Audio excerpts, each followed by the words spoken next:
Hello and welcome to PFF Fantasy Football Podcast. I'm your host, Ian Hartitz, and we are here tonight to review every single afternoon game from Week 8, as we always do on Sunday evening on the PFF Fantasy Football Podcast. As always, I am joined by none other than PFF Senior Analyst himself, Dwain "The Rock" McFarland. Dwain, we've watched football, we've laughed, we've cried. We've lived, man. Happy Halloween. How's it going? We have lived. It's kind of weird for me. Like, I don't want to make you cry, Ian, but this is the first time I haven't gone trick-or-treating with my kids. Like, my daughter was like, Dad, I just kind of want to do this thing with my friends. And I'm kind of like, yeah, okay, it's fine. It's fine, babe. No big deal, So, yeah, I'm excited for her. Like, she's doing her thing. So my wife, she's kind of like hanging out kind of close by them, but since we weren't going to be right there with them, I was like, I'm going to go ahead and record this show early and not do it later.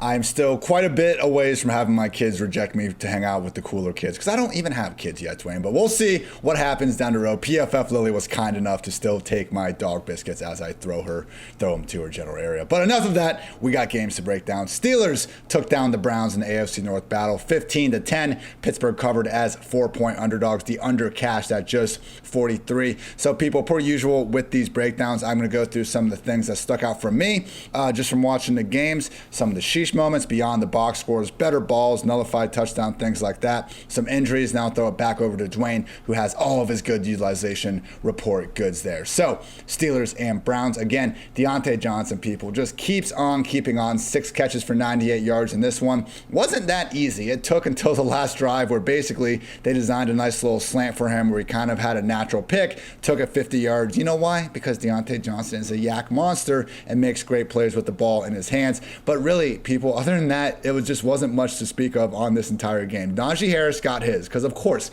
Najee Harris gets his. 26 carries on the ground, 91 yards and a touchdown. Also chipped in 3 catches. So it just remains impossible for Najee to bust on that kind of volume. And yeah, so that was basically how things went on the Pittsburgh side of the ball. Browns really thought Nick Chubb could have a big game here, and from a usage perspective, he really did dominate. 16 of the Browns, 21 backfield carries. We did not really see him get involved as a receiver, just 1 target. But hey, usually Nick Chubb, if he is going to get the lion's share of the backfield work, we know what he's capable of having those big games.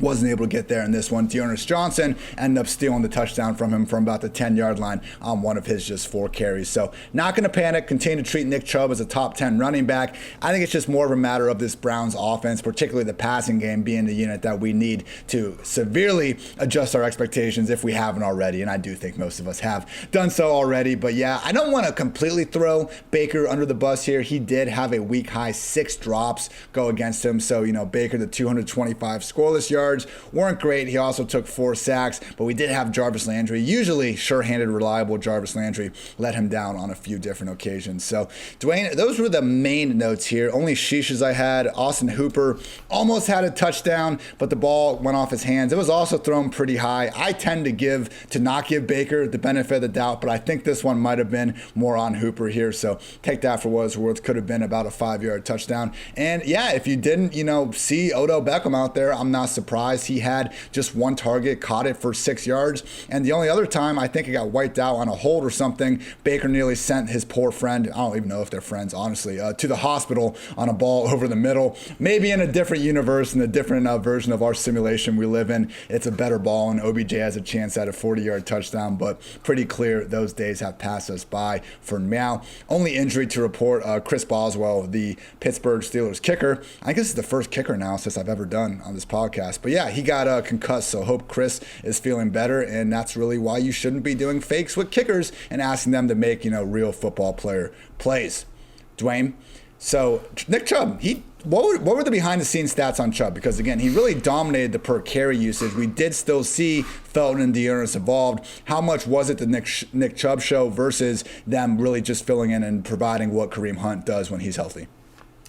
Yeah, what we saw was really Dearness Johnson take over, and we talked about this, earlier in the week. We kind of thought Dearness Johnson probably earned a little bit more than what we had originally thought when we first learned that Kareem Hunt was going to be out, 3 weeks plus, or maybe it's just 3, whatever it's going to be. But Chubb was out there for 56% of the snaps. handled 73% of the rushing attempts. So that's an uptick from where he had been before. Before, he had hovered around the 50, the 60% mark. So if he's going to be up over 75%, like you said, I think that's good. The thing is, what we were really hoping, though, for him, Ian, was just get him a little bit more involved in the passing game. And that just didn't really come to fruition. We had long down and distance, 0% of those snaps went to Nick Chubb. 90% went to Dearness Johnson. 100% of the 2-minute offense went to Dearness Johnson. So it doesn't look like we're going to see an expanded role in the passing game at all. He was only out there 35% of the time he was in a route when the Browns were passing the ball. So, look, we'll take it. We'll take the extra carries. But without a little bit more additional passing work, which we have seen in a few games in the past from Nick Chubb, it's going to be, it's not going to be quite as fruitful as what we thought. But like you said, look, anytime you're going to get Chubb at 75% of the attempts on a team willing to run the ball a lot, that's still going to be good. On the Steelers side of the ball, we did see Pat Freiermuth with Eric Ebron out of the game. He was out there for 78% of the snaps, 67% of the routes. So those are not elite numbers for tight ends, but that is a big step forward from where he's been, which has been down like in the 30% range. He was actually second on the team in target share at 18% behind the man you already mentioned, Deonte Johnson. I think Ben Roethlisberger is going out tonight as Deonte Johnson for Halloween. That's how much he loves him. He's got a Deonte Johnson costume. Those two guys must be best friends. We talk a lot about Cooper Kupp and Matt Stafford getting together for breakfast. These two guys, I think they're doing breakfast, lunch, everything. So Freiermuth, you can probably use him, as long as Eric Ebron's out. Think of him as high-end tight end 2, low-end tight end 1. That's really where his utilization range is at. 1.83 yards per route run. That's pretty salty. The only other thing of note, Chase Claypool was out there a ton, 97% of the routes. He only saw 15% of the targets, but we know his days will come, once we get into the right game script. It's just one of those situations where it didn't happen today.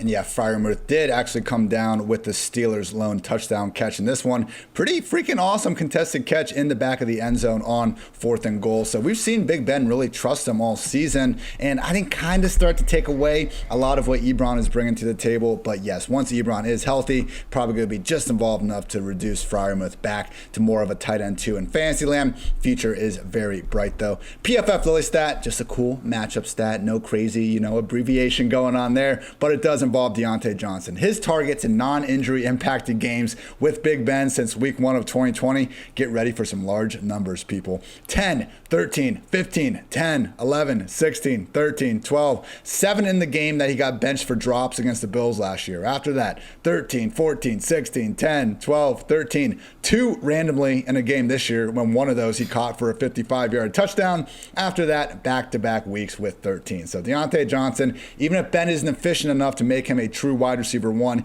he has the workload of a wide receiver 1, and he's good enough to still provide oodles of upside wide receiver 2 value pretty much regardless of the opponent.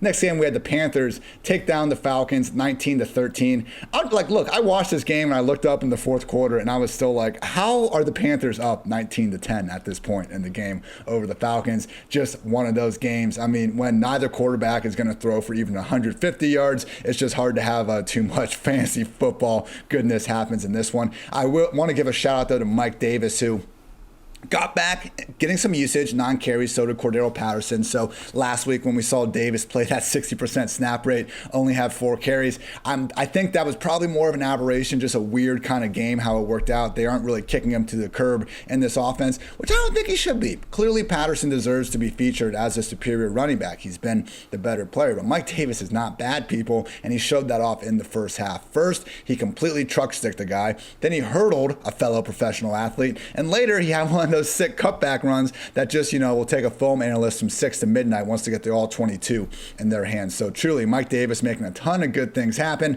But of course, Cordero Patterson, another week, another touchdown. This time he was lined up as a true wide receiver. Just took a simple curl and broke a tackle, went all the way for 6. I believe it was 18 yards. So great, big players make big plays in big games. That has been the CPAT experience all year long.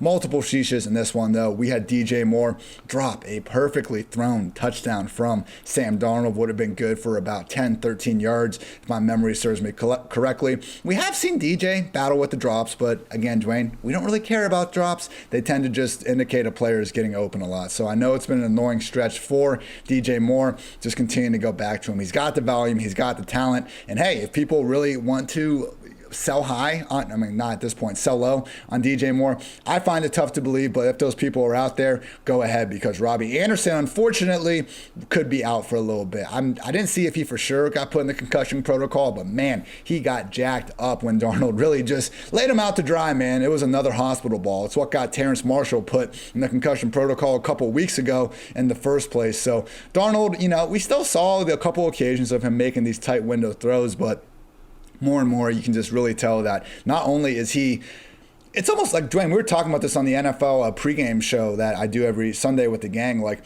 it's on, like, Darnold at this point is like not even meeting, like, he's going below expectations, because even I didn't think he could be like worse than he was with the Jets. I just didn't think he was ever going to be good. I thought, okay, better supporting cast, better coach. It would make sense if Darnold goes from god awful to like below average. At this point, he hasn't even really gotten better when you look at the entire season. Yeah, we'll always have those early season games against the Texans and whoever else they got set up with. But as it stands right now, people, Sam Darnold is not looking like that guy, pal. Also would note that Kyle Pitts dropped a pretty solid 20-yarder down the sideline, had a chance at a touchdown, if he does have his quote-unquote generational yak ability that many have lauded. But yeah, 11 targets, just 2 catches for Kyle Pitts, 13 yards, not his day. I'm sorry, I was actually 6 targets. I misread his long catch, which was for 11. So that's on me. Either way, not a great day for Kyle Pitts, the tight end who actually plays wide receiver. Dwayne, that was my major notes from this one. Real quick on the injuries. Sam Darnold is in the concussion protocol after he let Robbie Anderson get hit. A little bit later in that game, he chose not to slide, and it was working out for him for a while. 66 rushing yards for Darnold in this one, but yeah, gotta keep yourself healthy, bro. And we also have Matt Ryan. We had the Kurt Schilling bloody sock game a while back. Matt Ryan didn't get the win, so I doubt this will be remembered, but he got his left hand stepped on bad. It was awfully bloody. He continued to play through the pain. So yeah, pretty brutal day for Ryan. 2 picks, 3 sacks, but just note he was playing hurt. And on Calvin Ridley. So Calvin actually was, as many of you probably know, a late scratch in this one before kickoff, out again with a personal matter, and Ridley has gone on Twitter, released a statement himself. This is what Calvin said. These past few weeks have been very challenging, and as much as I'd like to be on the field competing with my teammates, I need to step away from football at this time and focus on my mental well-being. This will help me be the best version of myself now and in the future. I want to thank my teammates, entire Atlanta Falcons organization, our great fans, my friends, and my family for all their support during this time. Calvin Ridley, PFF Fantasy Football Podcast, and I'm sure all of you out there also support Calvin getting that mind right. Certainly something he needs to take care of, far more importantly than anything going on the field. So, Dwayne, the big thing, I guess, that stuck out to me here from a usage perspective was, 1, Amir Abdullah is on the Panthers now, and 2, he's actually getting used on the Panthers now. So I know Chuba had 24 carries, and he found his way into the end zone once. Certainly didn't burn fantasy managers, but, we were pretty happy about Rodney Smith being out of the picture. Maybe we could have looked at that a little bit closer and said, if Rodney Smith is in the picture in the first place, this might not be the strongest usage situation for Chuba. Well, Chuba still had 100% of the 2-minute offense. He had almost half of the long down and distance, 60% of the short down and distance, 53% of the rushing attempts. So, look, he's just not an every single down back, but he's almost an every down back. And we're getting close to McCaffrey being back anyway. But, yeah, Abdullah did work in. He saw 38% of the long down and distance, handled 18% of the rushing attempts. Just really more of a nuisance to Chuba than anything else, really. As far as the rest of the Panthers, you mentioned it. Look, it's just disappointing, to have these kind of weapons and then to really just see these passing games take, these steps backward. Obviously, the Panthers have been on a downward slide for the last few weeks, but only 129 yards passing from Sam Darnold. Like, come on, man. Like, that's terrible, Ian. We could talk about utilization all day. I mean, you could have an 80% target share, and who gives a shit? Like, when you can only throw the ball for 130 yards, it's just terrible. Matt Ryan had 146 yards, so he had really taken a step forward over the last 3 weeks. So we'll see. You don't want to overreact. It is tough when you don't have Calvin Ridley. I know they've played a game without him already. But even if Calvin Ridley wasn't necessarily playing at, his normal tip-top shape, like other teams had to really pay attention to him. And so you saw today that really came through, whenever you look at Kyle Pitts. Kyle Pitts was great as far as his utilization, routes and snaps. All those sort of things were great. Target share was good at 23%. Air yards led the team at 44%. But man, yards per route run, only 0.43. Only 50% of the balls that were thrown to Kyle Pitts were catchable. So they're going to have to work on the offense a little bit. It was also a matchup thing for them. The Panthers have actually given a few different teams some problems. And so we'll have to see what happens with that. As far as, Ridley being out, Russell Gage, this is his second week back. He was out there for 68% of the routes, but then they also had Tajay Sharp at 68% of the routes. So, and Cordarrelle Patterson's getting out there. He was out there for 50% of the routes. I want to say 15% of 15 of his snaps today actually came out wide or in the slot. So he's probably out there 30 to 40%. So they're not committing to any one of these players, at least so far, Ian. And Russell Gage, after really having a nice, game last week, he saw 0%, of the targets. And it was Tajay Sharp seeing 23%, which tied Kyle Pitts for the lead on the team. Then you had Cordarrelle Patterson behind that at 19%. And then the guy you mentioned already, 19% for Mike Davis, as well. Patterson handled 47% of the rushing attempts. Like I mentioned, he was working outside, working in the slot, running back, like he has been. 60% of the snaps, not quite as high as last week, but this is the third week in a row where Patterson has either tied or led Mike Davis in rushing attempts. So we're seeing Patterson, we've seen him play running back in the past, but it was really more of kind of, hey, we're going to sprinkle you in. I think at this point, we kind of got to say, this is a 50-50 split in the backfield. And then on top of that, you're going to get work outside with Patterson. He's a mid-range to high-end RB2 the rest of the way. He sure is, and that leads us right into our PFF Lily matchup stat, which is Cordarrelle Patterson's fantasy finishes this year. Week 1, coming to his own, RB36, but after that, people, RB4, RB19, RB1, RB16, RB19, and pre-Sunday Night Football, the fantasy football RB11, and that is full point per reception scoring for those counting at home. Bills took down the Dolphins 25-11, which caused Miami to cover as 15-point dogs. I believe the Bills actually went for 2 late in this one and weren't able to get it. So that is a sheesh for anyone that was holding a Buffalo Bills minus 15 ticket. The under obviously cashed at 48.5 points. So yeah, in this one, man, we kind of talked about it on the podcast, Dwayne. It didn't end up being something that people should truly be kicking themselves over, but it did feel like a Devontae Parker trade showcase game potentially. 11 targets, caught 8 of them for 85 yards, and we saw that familiar just contested catch beast ability, and he was putting this on display before he got hurt. He looked healthy enough out there, man. Shoulder, hamstring, dealing with both of these things, and he looked good out there. So hey, Dolphins have a good receiver. I don't look at this offense and say, we need to get rid of Devontae Parker in order to bring out more with Tua, but maybe they can go fetch something good and on the trade wire. And obviously, if we see Parker go somewhere, I don't want to go through the whole list of teams right now where he could be a fantasy factor, but I do think he is healthy enough and still good enough in the right situation to put up some numbers. And he really was the best wide receiver on the field for the Dolphins today, because Jalen Waddle, man, we're used to getting a lot of receptions, a lot of targets, and not many yards. Today we got the whole not many yards thing. Still had a lot of targets, 12 of them to be specific, just 4 catches though. So just seems like a lot of times, man, Waddle and Tua talking on the sideline, not quite on the same page. A couple of the interceptions over the past few weeks have seemingly been due to miscommunication between the pair. Hey, kind of makes sense that it's a rookie that hasn't gotten a lot of chances with this young QB yet as well. So wouldn't, freak out too much. We are still seeing them really try to invest in Waddle, and the fact that he had 12 targets, I understand, we need production out of this. We're not in point per target leagues or anything, but the fact he did get that with a returning Devontae Parker is still good news. Really the big loser from Parker coming back, and it's crazy how it works out this way, Dwayne. The wide receivers come back into the offense, and who takes a step back? The wide receiver that is playing tight end, Mike Gesicki. He still ended up having 48 yards, caught 3 of his 4 targets, and he also caught a 2-point conversion, so certainly didn't kill your lineup, but I still think when it's Parker, Fuller, and Waddle on the field, Gesicki is probably going to be the number 4 pass game option more weeks than not. maybe even 5, because Myles Gaskin, without Malcolm Brown in the picture, did have 4 targets and a team-high 12 carries. Didn't really have a big game because the Dolphins scored 11 points. Again, no one really had a big game here, but the good news was, at least on the surface, we didn't see now new number 3 running back Patrick Laird have anywhere near as big of a role as Malcolm Brown.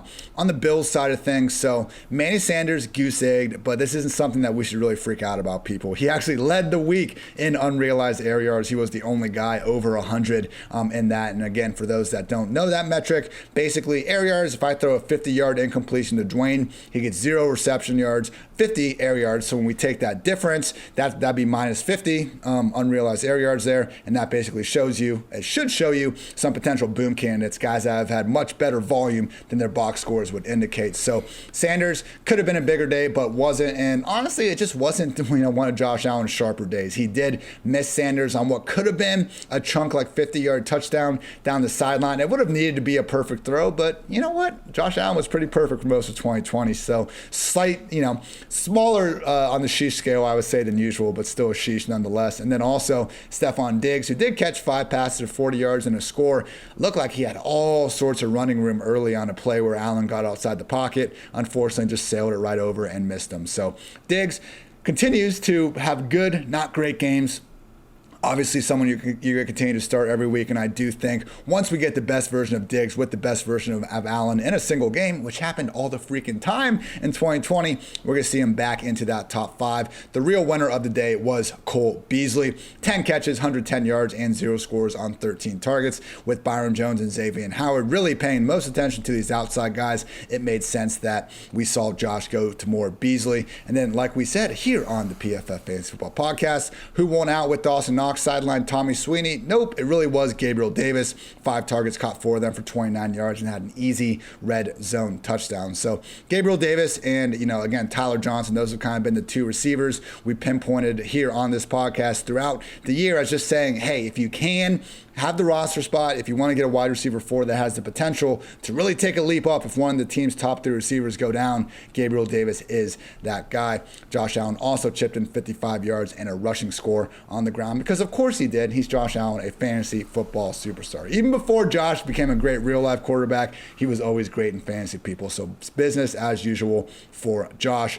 Did not see any main injuries in this one. Just remember, Malcolm Brown is on the IR. And again, Dwayne, it seems like the backfield usage, it is now Myles Gaskin RB2 season. Well, maybe. Maybe. Oh, no, don't give me that. Dude, it's like, I don't get it. I don't get the Dolphins coaching staff. They still really didn't expand Gaskin's role. Yeah, he handled 57% of the rushing attempts, but we've seen him do that multiple times. Actually, he had more than that even last week. They didn't give him all the long down distance work. They kept him at 40%. They didn't give him all the 2-minute work. They kept that at 50%. They basically gave Patrick Laird all of the work that was just a nuisance, right, that we had seen before with Malcolm Brown. Not enough to make Patrick Laird himself worth something in fantasy football, but enough that whenever you're on a team like the Dolphins that don't run the ball very much, you need everything you can get, right, for whoever's going to be the back. And so Gaskin was out there 58% of the snaps, 48% of the routes, which we really want him to be up like at 65, 70% because he's a good receiver out of the backfield. Already mentioned the rushing attempts, 57%. He did get 100% of the short down and distance, but only 40% of long down and distance, 55% of the 2-minute offense. So he didn't really see an expansion in his role. We were hoping for more. Salvon Ahmed really kept his role the same too. He's mostly just the relief on the ground, 33% of the rushing attempts, but not any work in the passing game, only 17% of the routes. And then Patrick Laird, jack of all trades, pain in everyone's ass. That's what he did today. Mike Gesicki actually 97% of the snaps, 98% of the routes. Like, that is super elite. So I don't know if that's going to stick, Ian. I have no clue, but that's by far, Gesicki's on a great trend. I know he didn't come through in the box score today, but this is the best utilization box score as far as his underlying routes and snaps and everything go, that I've ever seen from him in his entire career. He was only targeted 11% of the time, but just something to keep an eye on. I'm with you. I don't know for sure what's going to happen when Fuller comes back, and who knows, when that's going to be or what that's going to look like. But right now, they're getting, and the interesting thing is they're doing it where they're getting Gesicki and Waddle out there together, which had really been a problem early in the season because Waddle was out there for 94% of the pass plays. Devontae Parker, his routes per pass play, 98%. So those were really the three main guys. Waddle and Parker, they both led the team in target share at 31% each. Waddle, the issue, you mentioned it, he and Tua just weren't on the same page. Only 45% of his passes today were catchable. So that creates issues. 0.73 yards per route run, whereas with Devontae Parker, 2.02, 82% of Parker's passes were catchable today. So I think if Gesicki can stay anywhere near this, because really we just need him, Ian, to be at 80%, of the routes, because his historical targets per route run rate is typically around 20%. When you put those two things together, it's really good. So I'm actually encouraged with Mike Gesicki today. I do agree with you, though. I don't know what it's going to look like once we have everyone back healthy, but I thought it was interesting that they found a way to keep him on the field so much when you get Parker back. And we had seen in the past, anytime Waddle had big snaps, it was kind of like they would, if one was on the field, the other was off. So we're also getting to see Waddle play, outside more, obviously. As far as the Bills go, look, Zach Moss it hasn't mattered yet for fantasy football, but Zach Moss, he's splitting the carries pretty much evenly with Singletary, but he's getting all the other opportunities at this point. He played 64% of the snaps versus 34%. In a route, 54% versus 25%. Short down distance, 100% of the work. Again, to Zach Moss. 69% of the long down distance to Zach Moss. 100% of the 2-minute offense to Zach Moss. So eventually it's going to matter one of these weeks. I can't tell you which one, Ian, but his utilization is good. He's on a good offense. They do like to pass the ball more than they like to run it. So it's kind of a nuisance to still be splitting carries with another back. But typically, if we've got a situation where we've got an offense like this, at some point that's going to come through. That utilization tells me he should be a patented Ian Hartitz low-end RB2. But right now he's really performing more like an RB3, so we'll have to keep an eye on that. Now, people, I'm not apologizing, but we will have to change our view on Gesicki just a little bit because 2 claps for Mike. 14 snaps as an inline tight end today. 14. He had 18 snaps as an inline tight end weeks 1 through 7 combined. Yes, he still played. He still played a pure wide receiver as on 79% of his snaps, which is the highest mark in the entire league, even only including this game. So he's still a wide receiver, Dwain. So that's why I'm not apologizing, but he's at least playing a little bit more tight end. Maybe this week I won't make fun of the situation as much. Again, he's a great receiver. It shouldn't matter what we call him, but I think we should call him where he lines up, and that is a wide receiver. But enough of that. I'm sure people are tired of me talking about that enough as it is. PFF Lily stat is for our guy Josh Allen. I mentioned he had that rushing touchdown. Here are the top 10 rushing touchdown scorers since 2018. Derrick Henry, Todd Gurley, Alvin Kamara, Aaron Jones, Dalvin Cook, Nick Chubb, James Conner, Melvin Gordon, Ezekiel Elliott, and tied with Christian McCaffrey at 28 rushing touchdowns is none other than Josh Allen. Not even fluky, people. Nobody, again, they're tied at 28 rushing scores. Nobody else has more than 24. So there are literally 11 guys that have been a class of their own in terms of scoring rushing touchdowns since 2018. 10 of them are running backs. One of them is your favorite superhero, Josh Allen. 49ers took down the Bears 33-22. San Fran covered as 3.5-point favorites. The over cashed at 41. So it looked like kind of early in this one that Jimmy G could, be having one of those just down games. And honestly, he didn't do a ton here. Like he threw an 80, if you want to say threw, YouTubers can see it. Anyone on Spotify and iTunes, I'm doing like the finger quotation things, like 83-yard hookup with Deebo Samuel. That was a screen on 3rd and 19. So Jimmy is great at existing in like the 1 second between getting the snap and finding wherever the hell Deebo Samuel is on the field. And because of that, Deebo had 171 yards on 9 targets, and Jimmy G ended up going for 322. So that was my biggest takeaway, man. Deebo Samuel is a monster. He had an 83-yard catch. He had a 50-yard catch. And just credit to him overall for expanding his game, because as much as he is great at the screens, the pop passes, those yak beaters, he has shown more ability than ever this year to work in the intermediate, deeper areas of the field. So I feel like because of how pissed off everyone has been about Brandon Ayuk's usage, we haven't been taking time to give Deebo enough credit for how great he has been in his own right. So Deebo just continuing the ball out, and spoiler alert, our PFF Lily stat will be praising him plenty as well. with the backfield. It's Elijah Mitchell's world, people. I know we didn't get the big payoff from using all that fab on him back in week 2, but it is now coming. 18 carries, 137 yards, and a touchdown. Continued to look great doing it the whole time. Yes, we're going to continue to lose more pass down work than we would like to Jermichael Hasty. This isn't a 3-down workhorse, but it's the definition of an upside RB2, I think, moving forward, particularly with Jimmy G. Not looking like he's leaving anytime soon. Dwayne, I actually saw you, I think, quote tweet it. This is very interesting. The idea, I'm not sure who's the reporter talking about this, the potential about the Mac Jones thing. Oh God, I'm sorry. I'll have to look it up. I can't remember his name. Tim something. But basically, I'll summarize it real quick. Yeah. So remember, everyone, like the entire lead up to the draft, we had all these weird reports and rumors that Mac Jones was the 49ers pick, and this was from pretty like Adam Schefter level people. This wasn't just a one-off kind of report that everyone ran with. It did seem like most of the tuned-in national media were really just getting behind this. And okay, I found him.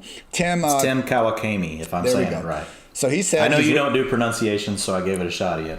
Hey, no, Dwayne, you're a pronunciation guy now. You have earned that mantle for yourself, so now it's on you, man. I'm so excited. Knock yourself out, Dwayne. You wanted it, you got it. But this is from Tim. I've written this. I believe he, meaning Kyle Shanahan, initially wanted to draft Mac Jones, changed to Lance late in the process after many in the building argued against Jones, and now is handling the situation as if he didn't really want Lance. That might change, but it's one explanation. I don't know, Dwayne, sure kind of adds up to me with the way they've been using these guys. So with that in mind, again, if Jimmy G is under center, people, that's great news for Debo. It's great news for Elijah. It's great news for Kittle. It's great news for everyone except the 49ers and except for Trey Lance fantasy football investors, because when we have a quarterback that's going to suck up potentially 15, rush attempts per game, even 10, it's just going to be hard for the passing game and even the running backs to really get there. So something to keep in mind, as much as, we're going to continue to mock Jimmy G a little bit here and there, but to his credit, 0 sacks in this one, 0 picks, wasn't making the turnovers like we usually see. It is good for the fantasy prospects of the rest of the offense, and we saw that really on display today with Mitchell and Debo. But of course, Jimmy G did have to piss us off a little bit because he had not 1 but 2 rushing touchdowns inside the 5-yard line on his own. Literally a read option, and it just really pissed me off. It's a 3-week or 2-week trend. Is it 3 weeks now? Of him running down in distance. They haven't used Elijah Mitchell. They don't use him. Well, they let the quarterbacks run it, or they give it to Hasty, or they give it to Juszczyk. I don't know. Let me see how long the touchdown was. Yeah, the touchdown was over 10 yards. I know, because 85% of Elijah Mitchell's yards came on carries of 10 yards or more. There were 5 of those for him today. It was 5 yards. Touchdown was 5. Was it? It's on the border, yeah. Okay. Now, the crazy thing with the touchdown, though, and one of my buddies was I thought he was complaining to me. I was like, my friend grouped me. Brought up a good point. At what point? Because it's illegal. Like, remember the famous picture of Bart Starr scoring a touchdown against the Cowboys in the Ice Bowl. I think it's Jerry Kramer was the guy behind him, and he had his hands up like he was signaling touchdown. But he said afterwards, he's like, no, I wasn't signaling touchdown. I just wasn't pushing him because you weren't. Did they change that rule, Dwayne? Like, I didn't think you're supposed to be able to push a ball carrier to get them in the end zone. But Mitchell had it today where he probably got stuffed like 1 yard Eckler down. Gets it every week, whether it's his team or the other one. Eckler had it, and there was another one. Now, I got in my notes somewhere, but I was right when they dragged him in there. Where, like these guys get stuffed at the goal line, not even the goal line, like in the backfield, and their O-line just pushes them 5 yards. It's like the Flintstones. It's like the guy's not even on the ground anymore. Everybody's picked him up, and you just see the feet. It's like a rugby scrum, man. It's absolutely ridiculous. That's exactly what it is. That's what I immediately thought. It's like a scrum. Yeah, so we didn't get the Mitchell touchdowns when Jimmy G was inside the 5-yard line, but at least we got the rugby scrum finding his way into the end zone there. So that's on the 49ers side of things. Now, Bears fans, you didn't get the win, but this was by far the best that Justin Fields has looked. I did find it funny that, Matt Nagy being out with COVID, obviously we hope Coach Nagy and stuff recovers just fine. Like, Justin Fields' best play of the day by far was this reverse field, broken play, scrambling 22-yard touchdown run, and people are like, see what happens when Nagy's gone? It's like, all right, everyone, that was I think that happens with or without Nagy, but I get it. I get the frustration. Just a funny thing I kind of picked up on out there. But Fields on the day, man, still took 4 sacks, but really just other than, tough to say this, other than the 2 fumbles, and PFF Lily's letting me know in the background about those fumbles. I'm just glad that Lily's speaking, that Lily's speaking up. Like, I like this. It's normally my dogs. Lily, good job. Good job. Letting the people know. But yes, Fields, still holding the ball a little long. We had the 4 sacks. We had the 2 fumbles. His only pick of the day was down 11 late, just trying to make something happen deep, so I wouldn't ping him on that. But we finally were just seeing examples of the arm talent and the big plays that have been missing. The touchdown to Jesse James, rolling to his left and still finding a way to throw an accurate laser in the end zone, was really impressive. And I believe he had another one of those going to his left where he got Mooney for a solid gain. So only 175 passing yards, but look, like, he has really in the past only been flashing this big play ability when he's taking these 7-step drops. He has a perfect pocket. He's able to put the ball downfield in rhythm. Like, we knew he had this ability to run the ball and create off script in his, bag of tricks. We just hadn't seen it yet. Again, seeing those throws rolling out to his left and just having 103 rushing yards and a touchdown on the ground kind of flashed that fancy upside that all of us were so, intrigued by throughout the offseason and the early parts of the regular season. So credit to Fields for, showing up more so than past weeks. Still didn't do anything for Allen Robinson. 3 catches, 21 yards, and, Darnell Mooney, 6 catches, 64 yards. Dwayne, it's almost like Fields is better at throwing to the guys he got to practice with in August compared to the guys that he's still learning how to work with. Funny how that works. Final note on the Bears. 1, Jimmy Graham has a no trade clause. 2, Khalil Herbert, 23 carries, 2 catches, unfortunately, just 68 scoreless yards. So this is what I love about fantasy, Dwayne. Like, I was so far in on Khalil Herbert having this workhorse role this week. I felt really good about it. He had low projected ownership across the industry in DFS. I had him ranked higher than most people in the industry, just based on this usage. And 25 touches, and we got 8.8 PPR points out of it. That's just how the cookie crumbles sometimes. As Dwayne put in the stone a couple weeks ago, we can't read the future. We can read data. We'll continue to do that. Dwayne, I heard you talking again about Mitchell not having that short yardage work. Let's break down these splits specifically with him and JaMycal Hasty, because Lord knows Trey Sermon is out of the picture by now. Yeah, I won't spend a ton of time on it, but basically Hasty's getting most of the short down and distance work, all the long down and distance work, all the 2-minute offense. But we've seen this really from the Shanahan offense now. Ian, it's not that he's not ever willing to use just one back, but really we've seen this trend for the last 3 to 4 years. And he's got these very specific roles that he likes to use. And so Hasty is going to continue to be a problem. But, Mitchell's an explosive player. We saw that, like I mentioned a minute ago, 85%, of his yards today came on carries of 10 yards or more. So that's really great. 28% of his carries went for 10 yards or more. So he's starting to get into a groove, and they know what they're trying to do with him from a scheme perspective. The big note that I have on the 49ers side, Ian, is 97% route run per dropback for Brandon Ayuk. Oh my gosh, we're back. What is happening? So 88% of the snaps, 97% routes per pass play. He was out there, saw 27% of the targets, second on the team to Deebo Samuel, 35%. Targets per route run, 26%, second on the team behind Deebo, 38%. So, yeah, look, Ayuk, that's really good for him. Now, we're going to get Kittle back. And this is an offense where, they like to run, they like to be balanced. So, I don't know. And we've got quarterback issues. So I don't know what this thing looks like here in a week or two, whenever you get Kittle back, whenever that happens. I know Kittle's eligible, I believe, to come back next week. So we'll have to see what happens with that. But still, if Ayuk's going to be out there that much, that's encouraging. That's all we can ask for at this point in Brandon Ayuk's season. As far as the Bears go. Quick on Ayuk, because we did see him. He got to 7 targets. He's at least seemingly separated himself from Mohamed Sanu and the Trent Sherfields of the world, which, hey, we all thought was a foregone conclusion, but it is what it is. Over the past 2 weeks, I did have my film grinder hat on a little bit during this week, going through and looking at some of Ayuk's routes.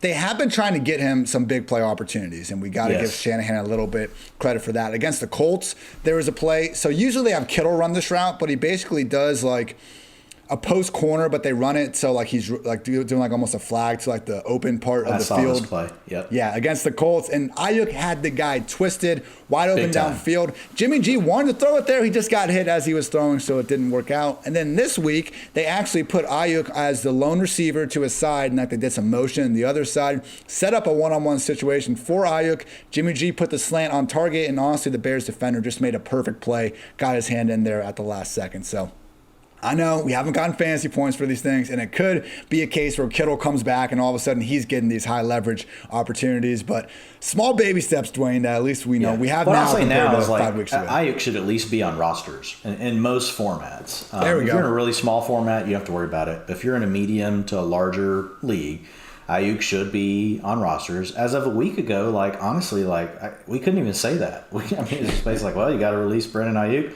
What, you're still holding on to him? You should have already released him, was kind of where my head was at, unless you were in a really deep format. And so, look, we know talent, it doesn't always win out, but having the talent, having the historical, data points that he has in his back pocket with what he did as a rookie, we knew those things were really good, and it's really hard for them just to completely disappear. So hopefully that's what we're seeing, is that he, for whatever happened that kept him in the doghouse until now, whether it was health or, who knows what was going on with him and his coach and everything like that. But all we can take, to your point, is this one data point. The 97% of the routes is a huge thing. And so let's just see where it goes from here. He should be on rosters in most formats. Real quick on the Bears, Justin Fields did have 10 rushing attempts. 8 of those were scrambles. So still, we're not getting the design rushing attempts we want. We'd like to see that up around 15, 25%, like what we get with Jalen Hurts, like what we get with Lamar Jackson.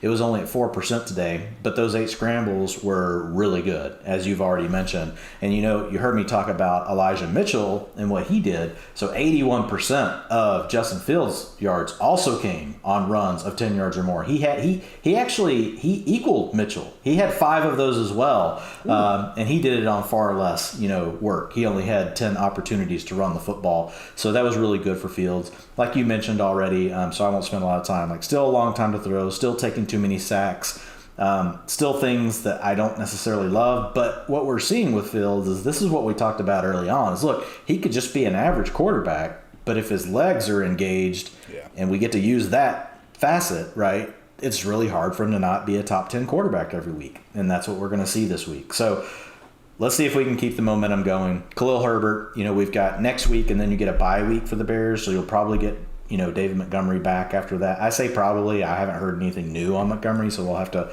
read up on that more. But let's assume we get David Montgomery back that week after the bye.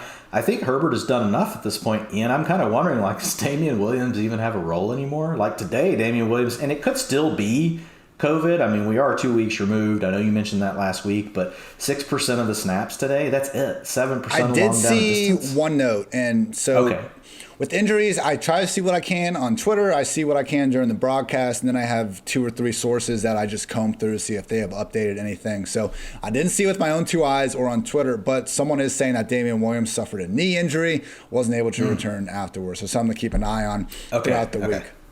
That makes sense. I haven't broken these down by quarter yet, because that's what when I go back and look deeper, I look to see, okay, is there some point where they just stop getting carries, and then that triggers me to do what you just said. Okay, let's go Google the news, see what happened. Okay, well, that makes sense.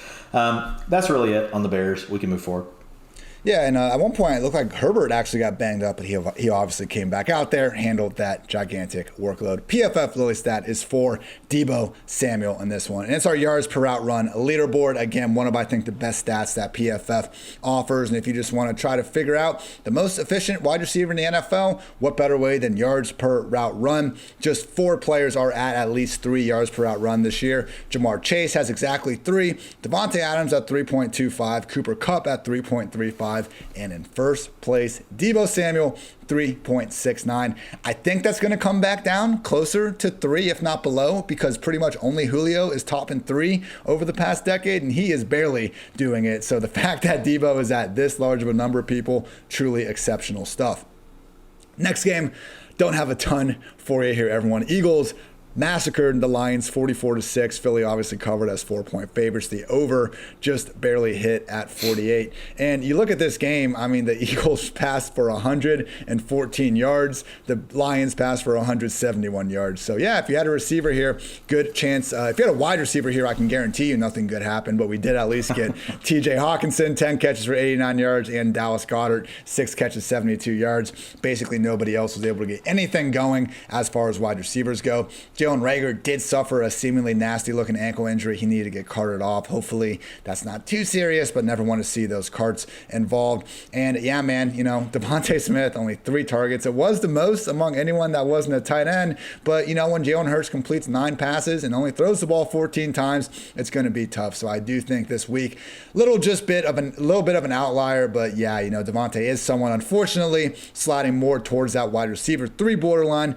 when I was hoping he'd be more on the wide receiver 2 borderline at this point. The bigger tragedy was just this Eagles backfield. And hey, Dwayne, we weren't out on Kenneth Gainwell or anything, but we did say, be careful here. Boston Scott, Jordan Howard are going to be involved. And I guess the main point we tried to preach on our waiver wire episode, which is out every single Tuesday here on the PFF Fantasy Football Podcast, was that we weren't signing up for this 3-down running back in a fantasy-friendly offense in the first place. Miles Sanders could barely scratch RB2 value when he was healthy this year. Why should we expect his backup to do it? But even with that said, this is not a victory lap because none of us could have expected this sort of usage. Kenneth Gainwell worked behind both Boston Scott and Jordan Howard despite being the clear number 2 RB all season long. I mean, what in the absolute hell is going on with that? He ended up having, if you just look at the box score, and this is why listening to Dwayne and myself is a good idea sometimes, he had 13 carries and Boston Scott and Jordan Howard each had 12. Here's the problem. 12 of Gainwell's 13 carries came in the fourth quarter once Gardner Minshew had replaced Jalen Hurts. So, yeah. One of the best examples I think we could tell you guys about how important it is to look beyond the box score and see really what's going on and why you should read Dwayne's utilization report and all this stuff because numbers can lie if not given proper context. So, yeah, Gainwell unstartable with this sort of role because he is literally their team's 3rd running back. So Boston Scott and Jordan Howard both had 2 rushing touchdowns. Jalen Hurts had 0. He still chipped in 71 rushing yards, so didn't completely nuke your fantasy team like most quarterbacks having 103 scoreless passing yards would. Obviously, not the performance you were looking for. Just, I'm trying to think of the right word. It's ironic, Dwayne, I guess, that Jalen Hurts finally in a game that he's able to put up 44 points, and not even need to have the garbage time fourth quarter, gives us his worst fantasy performance because we didn't have the fourth quarter goodness. So, on the Lions side of the things, the only other point is just that DeAndre Swift really busted in a game that we were expecting huge numbers with Jamal Williams, somewhat surprisingly being ruled out before the game with that thigh injury. So in his absence, we saw, oh man, Dwayne, hey, how do you pronounce it? Godwin what? You're the pronunciation expert. Go off. I don't even know who you're asking me to pronounce. The running back, man. Come on. This is your job. Ekwubike. You heard it from the master himself. Godwin Ekwubike. He was out there. We also had Jamar Jefferson. And basically, DeAndre Swift, he went out there and he lost a fumble when they were already down. What was the score at that point? 38-6. He lost. I think it was 31 when he fumbled it. Okay, I think you're. Well, the scoop and score made it 38. That was Darius Slay. And then I didn't pull out the exact snaps, but looking at the play-by-play, it looked like Swift just got benched pretty much after that. Or they were down 30 freaking points and they just He was terrible. Let's be honest. Swift utilization was great. He was terrible today. He's been terrible as a rusher, man. He gets his catches, but he has been. But even today, his receiving grade was a 38.8. He scored a 5.2, Ian, in pass blocking. That's almost impossible. That's as bad as it gets. It was a bad day at the office for DeAndre Swift. We didn't get the fourth quarter points for him or Hurts, man. So it hurts. I know. You tweeted something similar to me. I tweeted a picture of this guy trying to strike Flint or get a campfire going. I'm like, damn it, you're down by 31. Ignite. Come on. What are we waiting for here? So I won't hit on anything with the Lions. Pretty much everything from utilization standpoint, everything's the same there. Dallas Goddard, I just want to point out another great week as far as utilization goes. He was at 80% of the routes. It would have been more had he not been pulled late in the game and you had Jack Stoll. What a great football name. It feels like it should be Skull. He should have a can of snuff or something like in his football pants. Richard Rodgers was out there a little bit. And yeah, just real quick on Gainwell, the interesting part, like, is, man, he didn't even get the long down and distance work. Like, the stuff he's had all season when Miles Sanders has been the starter, he didn't even get that today. Now, they didn't need the 2-minute offense. They didn't run one offensive snap from the 2-minute offense today. So you had Jordan Howard, 27% of the rushing attempts. Boston Scott, 27% of the rushing attempts. Kenneth Gainwell, 29% of the rushing attempts. But like Ian said, 12 of the 13 came in the fourth quarter. So really not much good there for Gainwell. Could still be the 2-minute back. But here's what I think right now, Ian, with this backfield. I don't want anything to do with it. It's another 3-way committee with a quarterback who could easily vulture all the rushing touchdowns, in any given game. So the Eagles' backfield is going to be a complete avoid for me moving forward. If someone was like, "Hey, Ian, you work full time in this industry. We have a fan here. They want you to like try to just like rationally explain how the Eagles were using their running backs." I couldn't, man. Like, no. Boston Scott and Howard were like splitting goal line usage with Gainwell not even having his normal job. So, yeah, I made the joke that Nick Sirianni is just like, post game presser. Kenneth Gainwell was never my friend. Just, yeah. Didn't do it. Nick Sirianni, I feel like the one thing that the Eagles got right with him is the young part of the equation. I think they wanted a young coach based on like what you see with Staley and McVay and these guys. I think the rest of the equation is missing. TBD, we'll see. Like, it's a little early. Jalen Hurts has issues. And I'm starting to wonder, Ian, if like Jalen Hurts and just the way that when you look at Devonta Smith and he wins, right? The way he wins is with these precision type routes. I wonder if Smith doesn't need more of a timing type quarterback, right? That like they're just in complete sync. You're going to need that hyper accuracy, hitting coming out of his break. And Jalen Hurts just isn't that kind of quarterback. Like even though he's targeting Devonta Smith, when you look at a lot of like today, only 67% of the passes were catchable. The average for an NFL wide receiver catchable passes is 76%. So you're almost 10% below that. And this happens to him almost every week. So it's a disadvantage to Smith, and I do wonder, like, is the match just not right? And not that Jalen Hurts could never get there, but right now where Jalen Hurts is in his game, it's almost like he needs more of a Deebo Samuel type player, right? Just kind of more of a, hey, put this dude on a drag route and let him freaking just, take it to the house kind of thing. Whereas Devonta Smith, the way he wins is really as a route technician. He creates a lot of separation that way. So just something I'm thinking through because like you mentioned it last week on one of our pods. Look, you just got to look at Devonta Smith at this point. Even though his utilization screams wide receiver 2, like you got to look at him as a low-end wide receiver 3 right now. Well said. Good, sir. PFF Lily matchup stat is with Jalen Hurts and just that rushing production he brings to the table because only 11 NFL football players have at least 70 fantasy points from purely rushing production this year. Derrick Henry, Jonathan Taylor, Mixon, Connor, Damian Harris, Zeke, Darrell Henderson, Nick Chubb, James Robinson, Austin Eckler, and yes, Jalen Hurts. More rushing fantasy points than Leonard Fournette, Najee Harris, Aaron Jones, Kamara, Lamar Jackson. Just pure madness the floor that this guy brings to the table. Please, for the love of God, do not bench him for Gardner Minshew, Philly. We need the fantasy football community needs Jalen Hurts. And I also just think that'd be a silly real life move as well. Titans took down the Colts in an entertaining one here, 34-31. Tennessee covered as 3-point dogs. The over cashed at 51. So A.J. Brown, ladies and gentlemen. Shame on any of you that made the AJB wide receiver 79 jokes. Look, I'm gonna take the That's high road. That's hurtful, Ian. That's hurtful. It was hurtful, Dwayne. Thank you. Yeah, look, I don't make a habit of pulling. I don't think people, sending BS in the mentions, need to be quote tweeted and then just giving them the platform they want anyway. But I know you're out there and exist. You know who you are, and you were wrong. AJB, 11 targets in this one, caught 10 of them for 155 yards and a touchdown. He only had one target in the first half. It was a 57-yard score on a pretty routine out route that he just took all the way to the house because sometimes kings stay kings. This was one of those days. So one of the really funny moments from this one, though, which was maybe why Mike Vrabel is such a player's coach and his team seems to play hard for him, but the Titans were deep in their own territory. It was 3rd and 12. They throw a 10-yard pass to A.J. Brown where they said he didn't catch it, but either way, he got tackled 2 yards short. Vrabel challenges it, gets it overturned, gets AJB his 10 yards, and then they punt the ball away. So if you win your matchup on an extra 2 points because AJ Brown caught that ball, you need to thank Mike Vrabel, people, because that should not have happened. There was no reason for it to.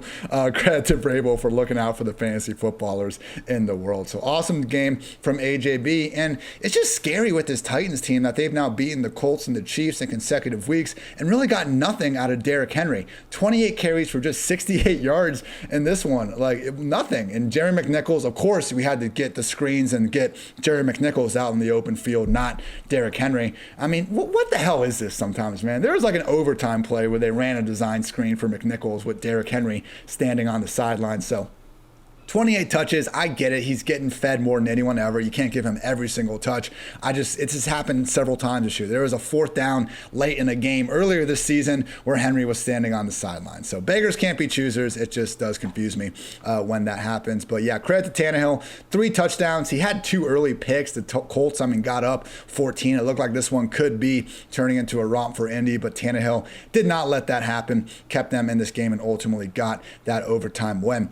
On the other side of the ball, Carson Wentz, just underthrown defensive pass interference king. So excuse us if we get a little bit of these target totals thrown off. But either way, Michael Pittman, 15 of them, caught 10 for 86 yards and a pair of red zone touchdowns early on. Also had one of the best plays of the game where they just needed to get down the field, down 7 late, and Wentz more or less just threw it up over the middle of the field. Pittman out jumped 4 guys. So Pittman was someone where last year, Dwain, when we talk, I wasn't super impressed by him. So much of it was just one crosser after another. But to be fair, that's probably just side effect of having someone like Phillip Rivers, who can always get the ball to the wide open guy and doesn't need to be throwing up contested, 50-50 balls to his wide receiver 1 in the first place. Now we're really seeing Pittman's entire skill set come to fruition. So again, 15 targets. Zach Pascal had 8. T.Y. Hilton had 5. Nobody else other than Nyheim Hines with 5 were even close. So part of it, I didn't see when he left the game, but T.Y. Hilton is in the concussion protocol, unfortunately. Guy just cannot stay healthy. But with or without T.Y. at this point, Michael Pittman should try to be squeezed in the starting lineups of all shapes and sizes. I think I had him. We talked about this in the injury show, Dwain, so we don't need to go over too much again. But we already had him as an upside wide receiver 3. I think we're going to need to try to squeeze him in the top 24 here, week in and week out, moving forward. Jonathan Taylor, another productive day. Just so freaking good, man. 122 total yards and a score. Early week lead, but 7 forced missed tackles on the ground. Nobody was close to that.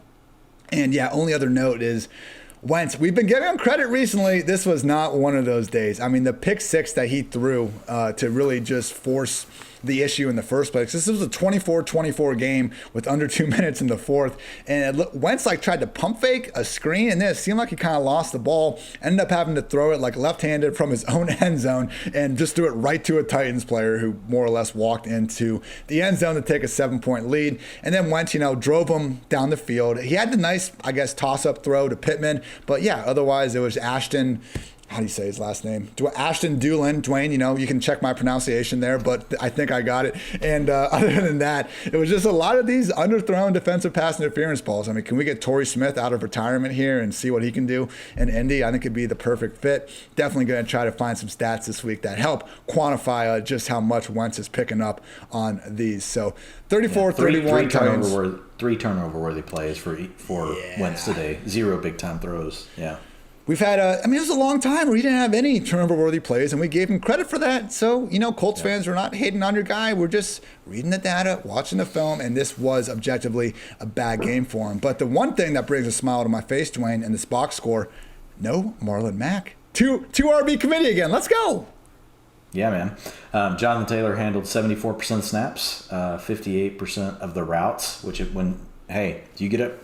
65% range is nice. Now, it didn't pay off really with targets. Targets per route run only 9%, whereas over the last several weeks, he had bumped his way up to 21% targets per route run, which was in the top 10 for running backs across the NFL. So, look, you're going to have these little blips, but the good news is he is out there enough on the routes, handled 85% of the rushing attempts, 100% of the short down and distance.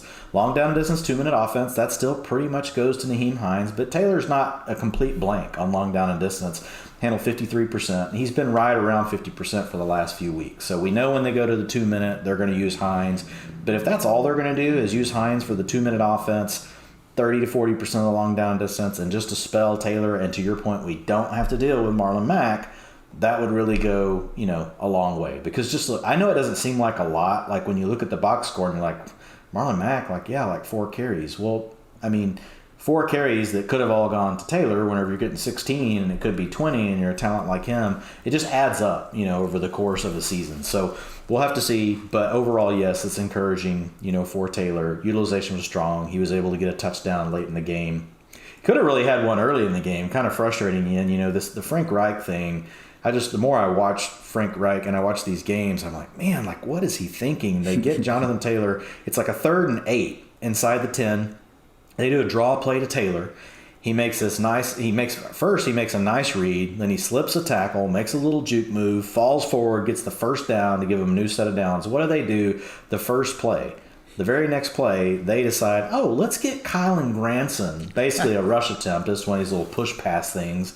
They're tied in. Let's get him an attempt down here inside the 5. What are you doing? Just give the ball to freaking Jonathan Taylor. It's just so dumb. So anyway, get off my soapbox on that. You already mentioned Michael Pittman, but yeah, 31% of the targets. Dude, he was at 10 targets in the first quarter. So he kind of I think that basically Tennessee was okay, we're just going to have to do everything we can to stop Pittman at this point because we don't know if they have anyone else. And no one else from the Colts, in fact, was able to make the Titans really pay in the passing game. But yes, like you mentioned, the utilization has really been strong. 1.59 yards per route run. I still look at Pittman as more of a possession guy, but that doesn't mean you can't be good. Really, DeAndre Hopkins is more of a possession receiver, and he still can be an alpha. See, yeah, Ruby says yes, DeAndre Hopkins an alpha. She likes Michael Pittman. We'll see if Lily agrees at some point.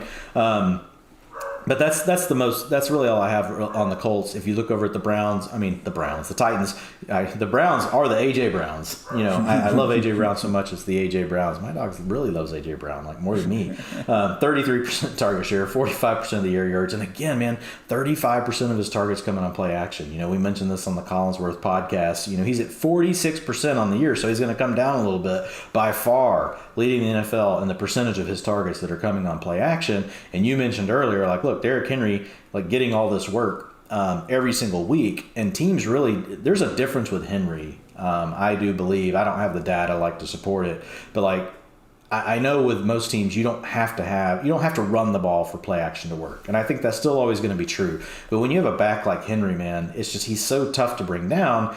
Teams really do have to. It's different, right, than whenever you're playing, Darrell Henderson, or nothing against Darrell Henderson, or just some of these other backs. And I think that's a huge thing, for A.J. Brown. And so especially when you don't have Julio Jones in the mix at all and he's getting everything funneled to him. But he's really, there's only 2 weapons right now on the Titans you can trust, and they are Derrick Henry and A.J. Brown. Everyone else is in a complete rotation. It's just a complete cluster. And that also hurts Ryan Tannehill, just because he really needs a third option, that he can get the ball to. Really, he just needs a second option in the passing game that he can really go to. Because outside of A.J. Brown, it's really he's just taping and gluing things together, kind of on the fly, and just mix matching these different parts. So we'll see what happens when Julio Jones gets back. Hopefully they just let him get completely healthy, and we can see maybe over the last 4 to 5 games of fantasy football season, we can see a healthy Julio Jones. And it was wild in this one because you just laid it out. They don't have anyone else in the passing game that they rely on than A.J. Brown. I'm sure the Colts realized that, and it just didn't matter. Again, for only one of those 11 targets to even hit the ground today, just shows you the zone that Tana Thrill and A.J.B. were in. A.J. Brown, of course, gets our PFF Lily stat because, he has had 10 career games with more than 8 targets. Oh, my goodness. 10 catches, 155 yards, and a score today. Also had 10 for 155 and 1 score, 133 yards in a score, 114 yards in the score, 112 yards in the score, 82 yards in the score. Oh my gosh, 91 scoreless yards on 7 catches, 83 yards in the score, 101 yards in the score. And the only time, one time in 10 games that A.J. Brown busted on more than 8 targets, 3 catches, 43 yards. That Seahawks game in week 2 where he happened to drop 2 deep ones downfield. So the only one that can stop A.J.B. is A.J.B. himself and Chipotle, who we don't like to advertise here anymore. Jets took down the Bengals. The Jets, Mike White's Jets took down the Bengals 34-31. Jets covered as 9.5-point dogs. The over cashed at 43. I didn't get a chance to watch this one. Again, I'm trying to focus on. I saw a lot of this one.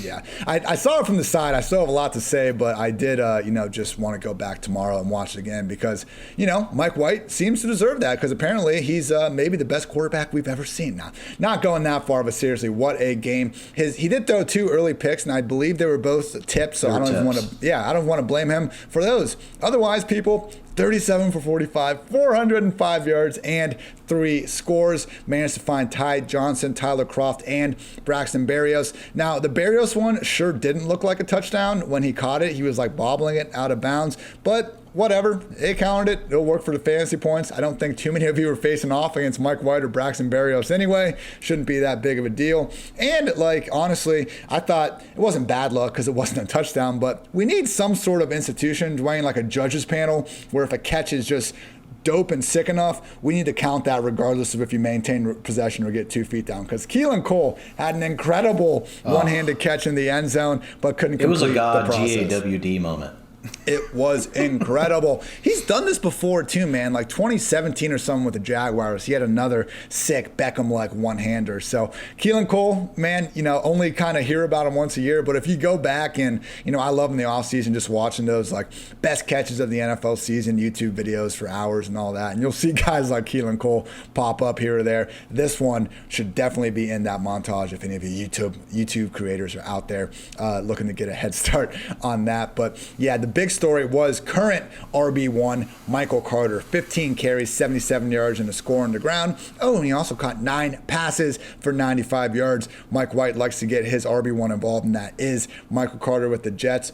Like, Dwayne, now we need to monitor this because unfortunately I did see that he exited the game at one point with a shoulder injury. So please, Michael Carter, be okay. We also still had Tevin Coleman out with the hammy. But right now, man, we've been kind of slow folding it, like looking at Carter, I think, as more of an upside RB3. But, we'll get your usage in a minute. As long as he keeps racking up upwards of 24 freaking combined, no, with the targets, my goodness, 29 combined carries and targets in a game. That's RB1 usage, people. So I get it. It's the Jets.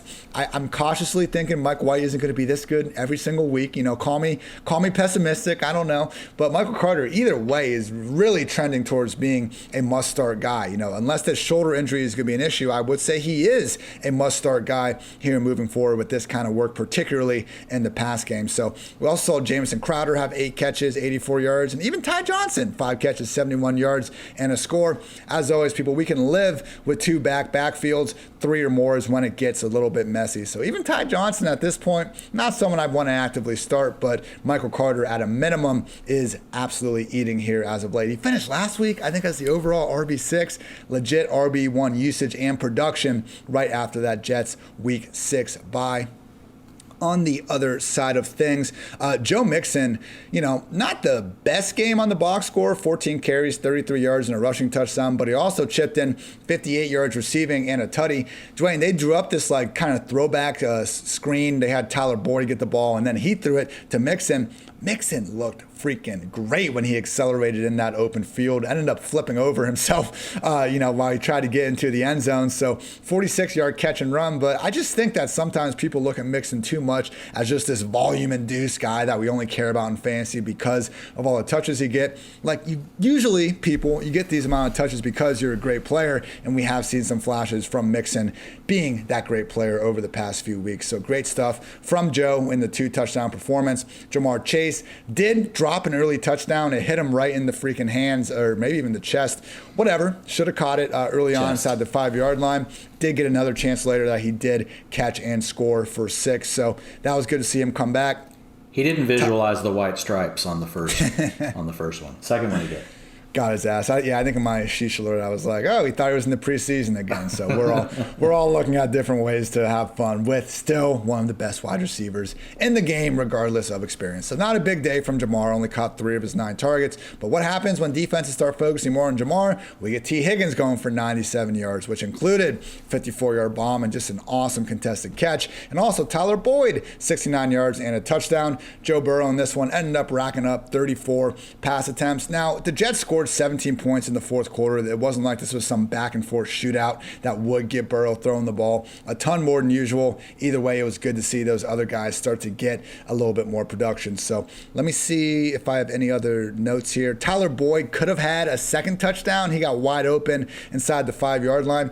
I'm not sure, like there was another receiver nearby. It seemed like Boyd kind of got spooked maybe by a defender, and Burrow just kind of missed him. But the ball almost hit Boyd in the freaking head. So he was open. There was miscommunication. Either way, that's a sheesh. Could have been a 2-touchdown day for Boyd. I mentioned the chase drop in. It seemed like originally, man, it was going to be a long day for Mixon fantasy managers because he got stuffed twice at the goal line early on in a series where the Bengals ended up not scoring. In the next drive, he had this sick one-handed catch, but then he got tackled just short of the goal line as well. So early on, 3 missed opportunities for Mixon to find the end zone, but again, he made up for it with flying colors later. So Dwayne, I think those are most of my notes. I did, unfortunately, continue to see Samaje Perine a bit too involved on third downs for my liking.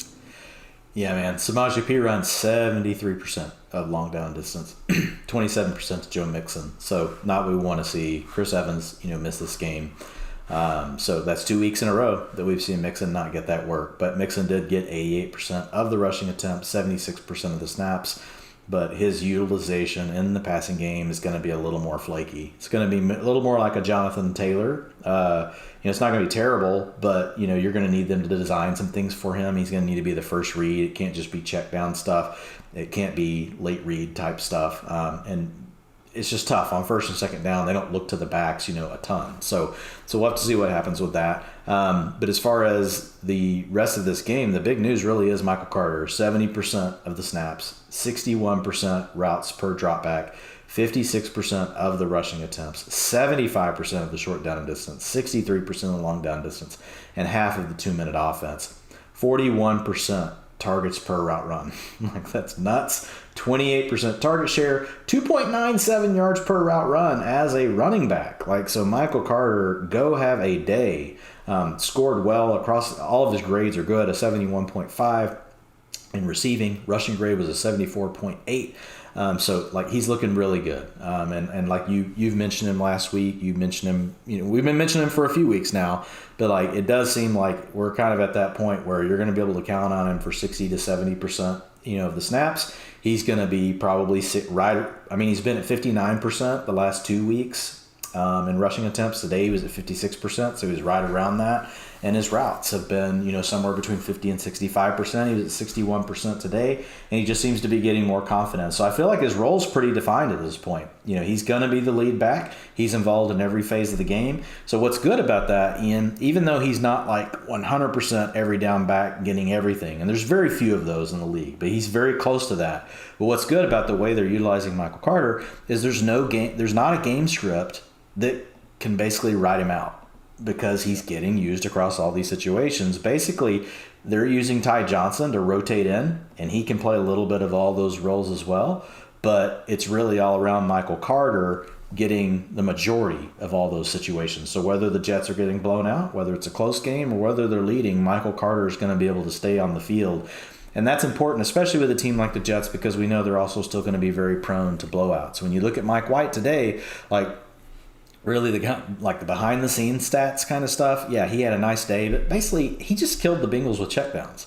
His average depth of target was a 4.2. 63% of his air yards came after the catch, and we just talked about a big part of it. Michael Carter, Ty Johnson, and Jamison Crowder. All the underneath options were the primary targets. So teams will eventually sit on all that stuff, and they'll take it away. There wasn't a lot of tape coming in on Mike White, and you can have a day like this, but it's kind of rare to get that many yards after the catch to get a 400-yard game when you're primarily targeting your back and your underneath slot receiver. So I don't think Mike White will continue on with anything like this, but it's good to see that, he's competent enough, that you don't have to totally fade the whole offense. As far as the receivers go, Elijah Moore only was out there for 39% of the routes, which is kind of disappointing. We all really wanted to be Elijah Moore's season, but when you see catches like the ones Keelan Cole made, Denzel Mims got to get out there on the field. He's basically the player that replaced Corey Davis. So they have defined roles of how they see these players playing. Unfortunately, Elijah Moore right now, he's kind of the odd player out, because Keelan Cole is really kind of taking away his Keelan Cole and Jamison Crowder are basically blocking Elijah Moore from getting out there more. Moore on the plays he was out there actually graded as the highest receiver today for the Jets with an 85.8 grade, where Crowder was at a 75.1. So it's not that Moore doesn't have the talent or he can't get things done. He's just not seeing the field enough right now. And yeah, I was looking through some, we can do some cool stuff on behind the scenes with PFF Ultimate. I was trying to see if this was just like the highest graded game a Jets quarterback has had in the last 5 or so years. Not even close because, 4.2 average target depth in this one. On the season now, Mike White, 61.5% of his passing yards have come after the catch. Only Case Keenum at 65% is above that. Like Jared Goff is right there at 60%. So no.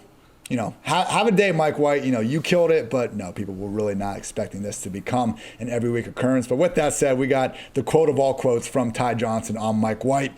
That's Mike effing White. He's a savage. He's a dog. He's an animal. I love it. Go hype up your quarterback. PFF. Oh, one last thing. Denzel Mims did get a finger injury, so maybe the wide receiver room clears out a little bit there. And also, Dwayne, we talked a lot about this on the injury episode Friday.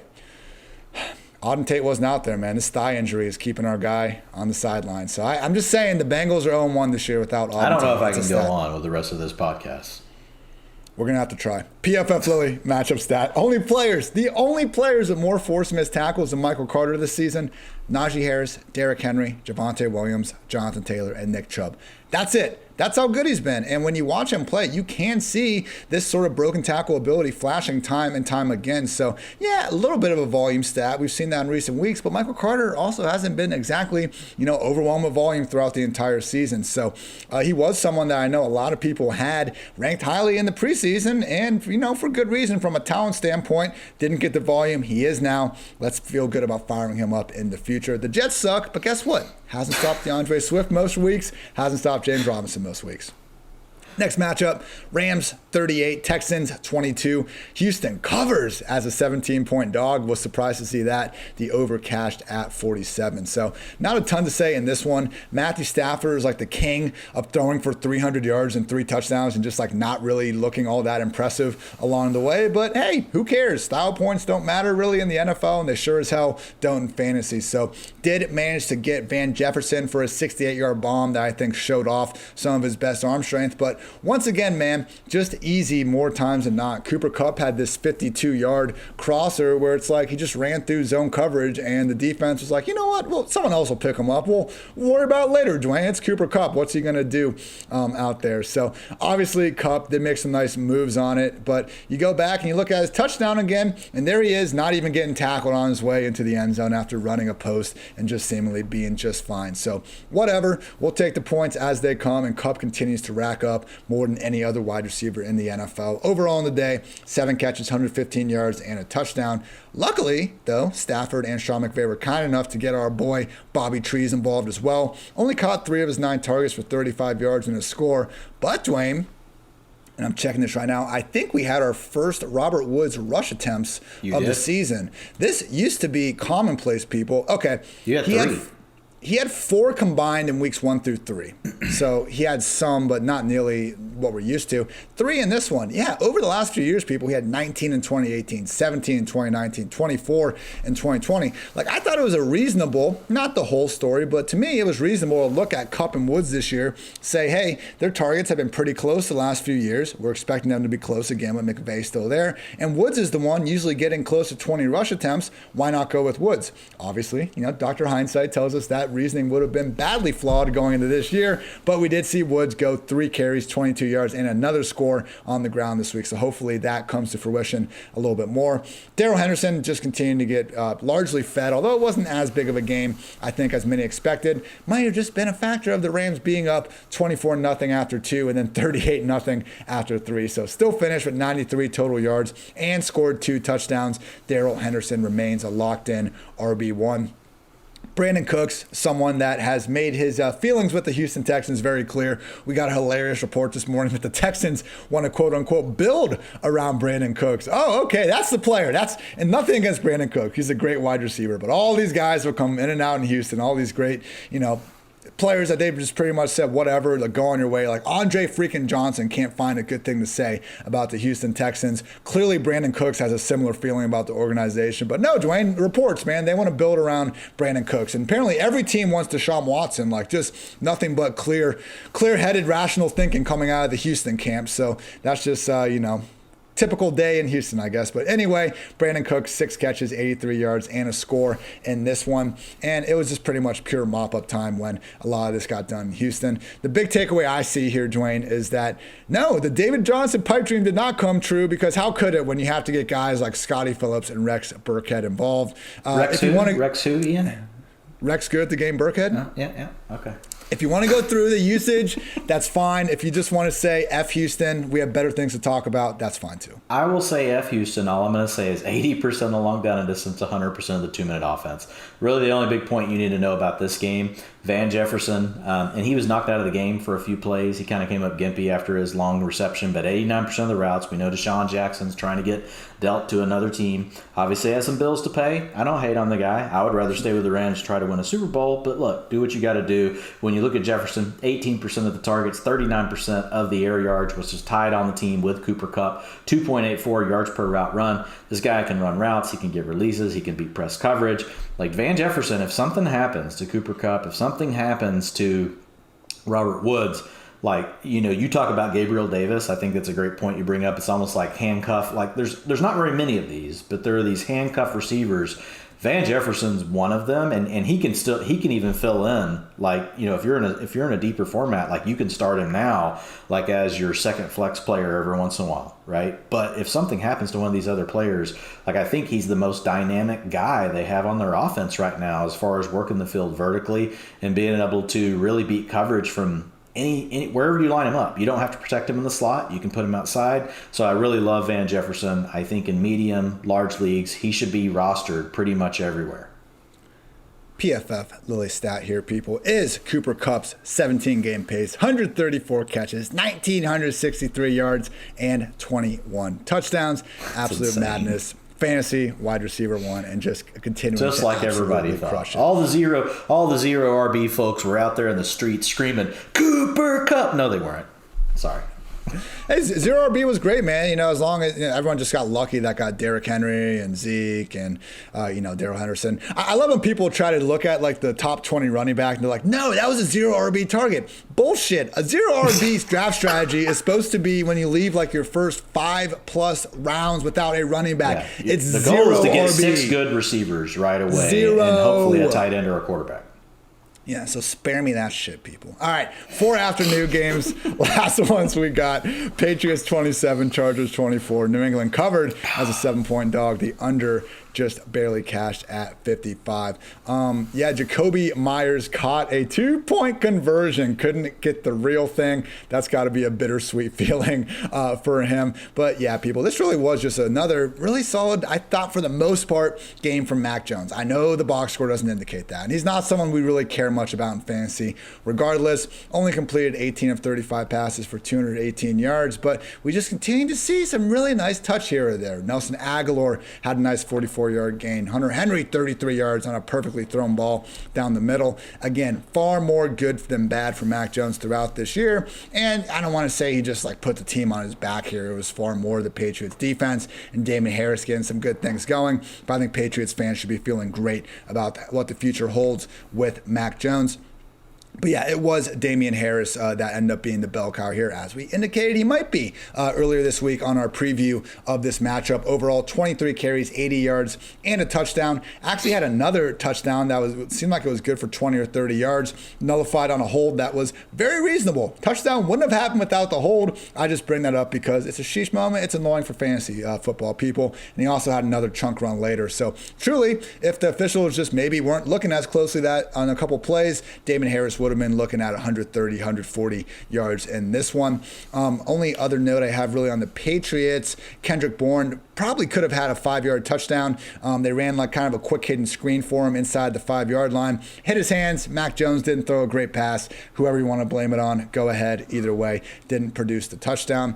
On the Chargers side of things, Austin Eckler, as we all saw with the hip issue, I believe it was, wasn't exactly someone looking all that likely to play necessarily coming in this week. He started himself in his lineup, so we all had to do the same. Ended up coming through with 64 yards and a score on the ground. Also chipped in 6 catches for 60 yards, continuing to be a pretty much cheat code in full point per reception formats. Saw Keenan Allen get back on track to an extent, 6 catches, 77 yards and a score. Meanwhile, Mike Williams dudded 2 catches, just 19 yards. And that, I think, just was more of a factor to do with Justin Herbert slipping up against Bill Belichick and company once again. So this was a game last year where the Patriots won 45-0. So from that, perspective, Herbert and company improved a little bit. But yeah, it just wasn't a good game from Herbert. You still see the flashes, even in his bad games, of just the absurd arm talent, his ability to make pretty much any throw on the field. But we got to 2 interceptions. We weren't able to get much of a rushing floor from him. Just wasn't his best day at the office. So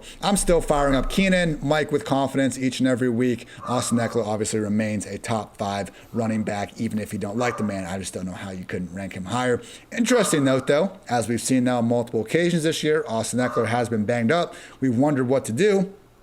Joshua Kelly was a healthy scratch, and I'm not blaming anyone, not pointing fingers. We don't know what this looks like. He will be active if Austin Eckler misses time, but again, our main, advice to you guys on the injury pod that we record every Friday evening, you can listen to it usually live, if not on Saturday morning, was not to expect too much from either of these guys. And we saw Justin Jackson and Larry Roundtree pretty much split work behind Austin Eckler. Shout out to Justin Jackson, who had a 75-yard run that, man, he had a 15-yard lead on the guys at one point, just kind of ran out of steam there and got hawked, but did show off some of the goodness on the ground. And we all know he's the preferred pass catcher behind Eckler anyway. So, Dwayne, let's first start with this Patriots backfield. Ever evolving, as always. This week, Ramondre Stevenson managed to get out of the doghouse. It still seemed like it was the Damian Harris show, though. Yeah, it was. When you look at, Stevenson's role, it was 22% of the rushing attempts, 16%, of the snaps. He was only out there for 10% of the route. So it's like the old Burkhead role, right? You've really got Damian Harris and the old LeGarrette Blount. I'm trying to think of all the different Stephen Ridley, you name it.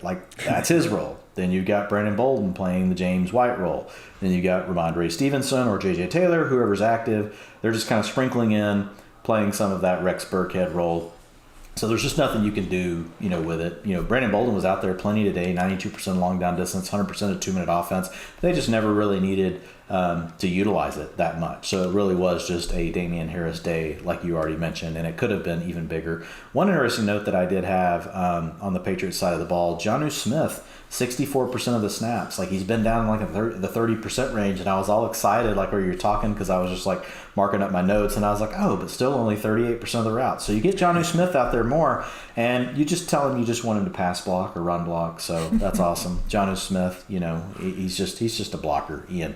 As far as the Patriots wide receivers outside of Jacoby Myers, it's just really, there's nothing you can do with it. These guys are all rotating. Bourne was only out there 48% of the routes, so really just more of the same. On the Chargers side of the ball, Mike Williams was out there plenty.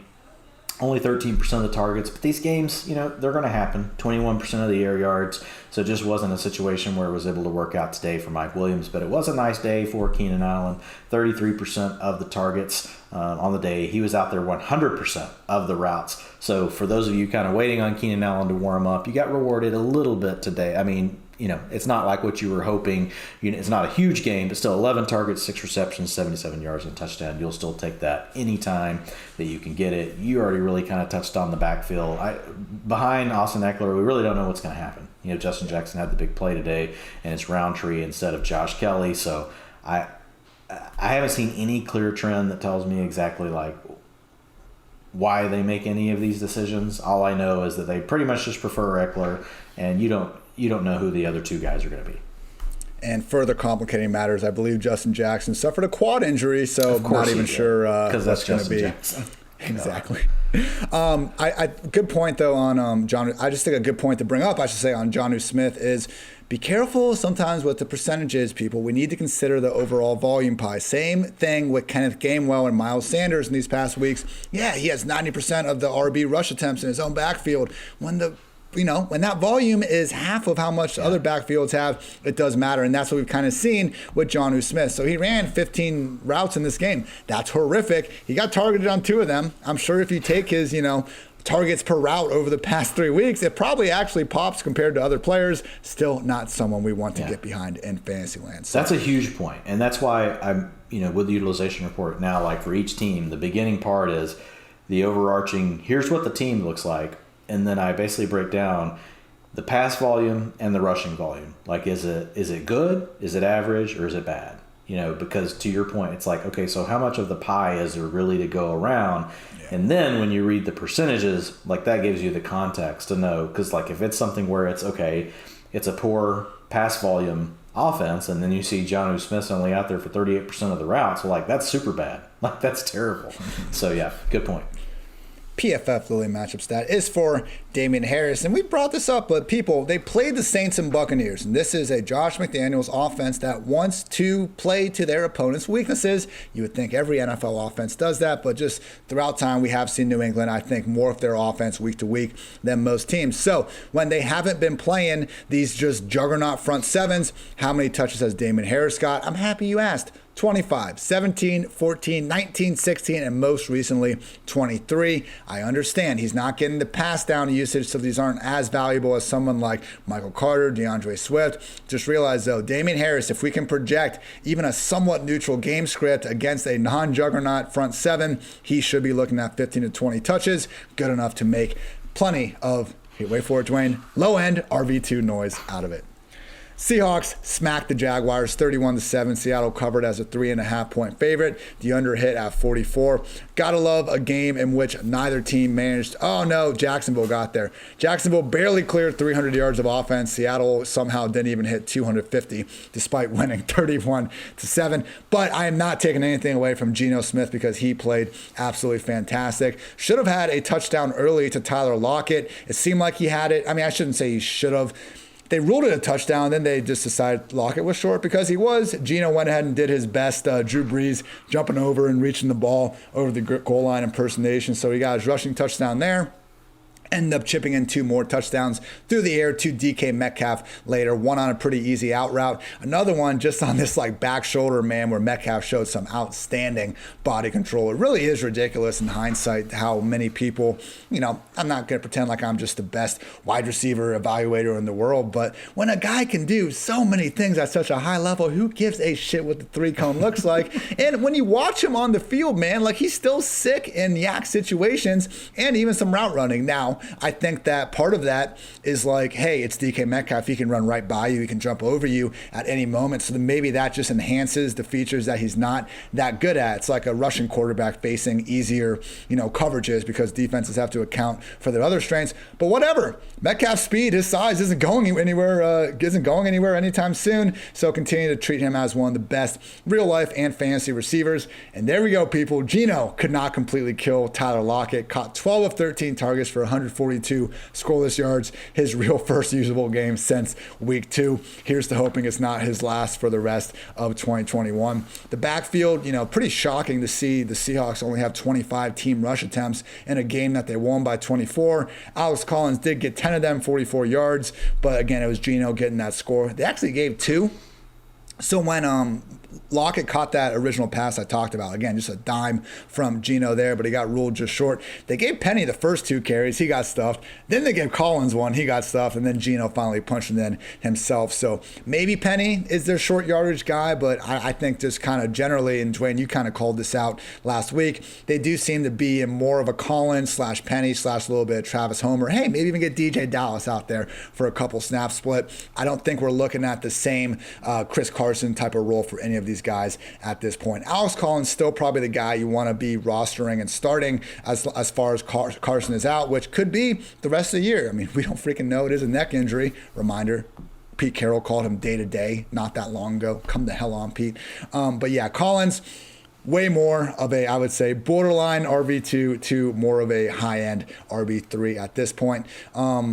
Yeah, on the Jacksonville side of things, Trevor Lawrence, he made a couple good throws, as he always does, because he's a very talented quarterback. Unfortunately, it seemed like the times he did make something good happen, his teammates couldn't come through. Marvin Jones had a pretty big drop out there. But, at the end of the day, we got guys like Dan Arnold getting 10 targets, Jamal Swagnew getting 12. Credit to Swagnew, 4 scoring a touchdown. But Dan Arnold, 8 catches, 68 yards. You're feeling good about that. I'm feeling good about that because he was only 2.8K on DraftKings, and myself and Andrew Erickson told you guys to use him as your cash lineup pump play back on Friday. But yeah, the biggest note from this Jaguars team was, unfortunately, people, James Robinson suffered an early ankle injury, only had 4 carries in this one, leading the way for Carlos Hyde to split work with Dare Ogunbowale. It did get Laviska Shenault 1 carry, but obviously, you can't get him too many more easy receptions. He had just 3 total touches on the day. So, Dwayne, let's start things off with that Seattle backfield. And yeah, is this looking like more and more like a full-blown committee by week?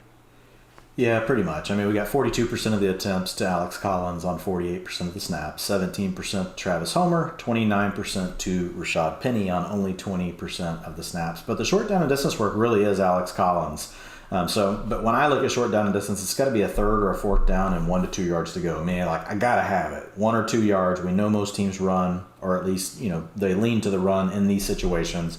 And so Alex Collins gets 67% of those snaps versus 0% of those to Rashad Penny. So even though Rashad Penny works in and gets a carry inside the 5, I think it's just more of a nature of the rotation of who's on the field when they get down there, which is why I like to look at the short down and distance data, because typically that really tells us more who they're going to want inside the 5. So I think Collins is still, it is, to your point, it's a 3-headed committee with Collins. I would say when Collins is healthy, you're going to see him get about half of it. And then you're going to see the other 2 guys really just split the rest. And it's going to be Homer or DJ Dallas, depending on who they choose for the week. That will really be the passing down back. And then Rashad Penny he's the relief pitcher really for Alex Collins at this point. So I think you want to roster Penny and Collins, especially if you're in a deep, obviously Collins is going to be rostered, but Penny is a player that you do want to have rostered just because we know that Chris Carson could be out for the rest of the season. So, and Collins has already battled injuries, so Rashad Penny is really one step away from being the lead back. And then just, at that point, he probably, or if he gets hurt, then Alex Collins is really more just, going to see 60% of the work. And then, because I don't think Travis Homer or DJ Dallas, their roles don't really expand in. They're kind of doing what they're doing. But Penny and Collins are the ones basically cannibalizing each other's work. We did see Carlos Hyde obviously take over on the Jaguars side of the ball. Once you had James Robinson go out, he handled 50% of the rushing attempts, 75% of the short down and distance, and 56% of the long down and distance. So, and he was basically a near every down back. Where you saw Ogunbowale get involved. Good job on pronouncing that, Ian. 38% long down distance. So he did get out there a little bit. I just want to say, Dwayne, that means a lot coming from you, and I mean. Yeah, hey, I didn't really want to take on this mantle, but now I feel like I have to. Oh, you have. Yes, we're running with it. Yeah. So I take on the mantle of the person that says K, and I'm also the person that has to handle the pronunciations for the show. Congratulations, me. The biggest note, really, 2 big notes here, the actionable stuff, for folks. Laviska Shenault. He had been working outside. You'd really seen his routes increasing. It all went away. I don't know if you have any notes on a Shenault injury or anything, if there's something that may have happened here, Ian, but only 60% of the routes today. We had seen him get up over the 80% mark, and I was kind of excited about it because really they were playing him more as a Z. He wasn't just having to play inside an 11 personnel, meaning that there was upside because he had a chance that even if they weren't playing 11, say they played 12, 21, whatever they were using, he could still be on the field, which would give him, the chance to get up towards 90% routes per pass play, which is really where we want our receivers to be, is over that number. And he's back down below 60%. Targets per route run just aren't strong enough for him to be. There are a few players that you can survive on that kind of utilization if they're around 70%, which he was below this week.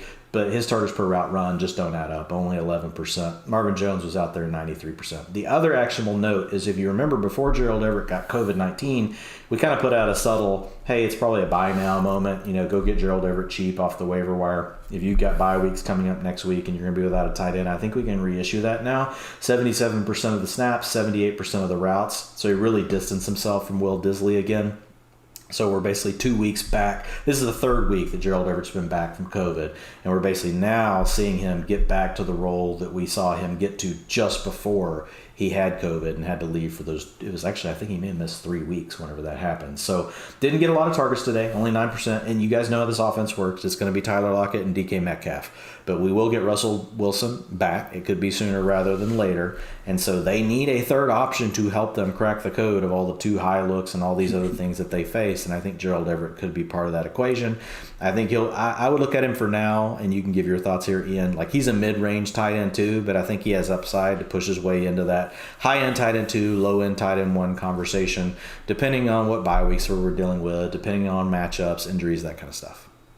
We just need Russ back. He's also gotten a rush attempt in back-to-back weeks. Like, they want to use him. They were doing it before he got COVID. Now they're doing it again. I think you're spot on. Real quickly on Travis Homer. Returned onside kick for a touchdown. That was fun. And per ESPN stats and info, only the 7th time in the last 20 seasons an onside kick has been returned. For some reason, I can remember 4 of them off the top of my head. This one, A.J. Brown and CeeDee Lamb had 2 last year, I think in like the same week even. And then Reggie Switzer, I believe, the Cowboy, returned one to the house when the Eagles tried to do it on the first play of the game about 15 or so years ago. So I can't remember the other 3 right now. Give me a break, everybody. But PFF Lily matchup stat. Dwayne, you said we know how this offense goes. It goes through Lockett and Metcalf. That's how it should go. I'm happy it finally did, because in 2.5 games with Geno Smith, Lockett and Metcalf combined for 25 targets. This week, 19 targets. Thank you. That's all we're asking, people. Just don't go 60 minutes and not find a way to get 2 of your best players, if not your 2 best players, double-digit opportunities. That's all we ask. And now, Dwayne, your pronunciation skills are going to be put to a test on this one, because we got the guy that started it all. Broncos 17, football team 10. Denver covered as 4-point favorites. The under hit at 45. In my show sheet, I have 4 categories. Dope. I don't know why. I'm not trying to be that cool, but that's just what it is. Cool plays, whatever. Sheesh, injury, and PFF Lily. And I have written down, like, I don't know otherwise other than Jerry Jeudy had a pretty crisp route at one point. Looked fully back, which was great to see. And just the way how he doesn't even need to, like, decelerate out of some of these cuts is wild. But, yeah, there were 9 combined sacks, 2 picks, 3 fumbles. This was horrible. A terrible game to watch. Taylor Heineke and Teddy Bridgewater just look like completely mediocre quarterbacks this entire time. And yeah, the pass rushes, the defenses played fine as well. But truly, like, this was 60 minutes of your life you will never get back. So Cortland Sutton, Tim Patrick, credit to them for having these 31-yard catches. But yeah, Dwayne, I really don't even have much here. Like, come on. You got Jerry Jeudy, Sutton, Terry McLaurin. Neither of these quarterbacks can even get one guy over 50 yards. I mean, honestly, just the thing that pissed me off more than anything is that we got Antonio Gibson, and yeah, my God.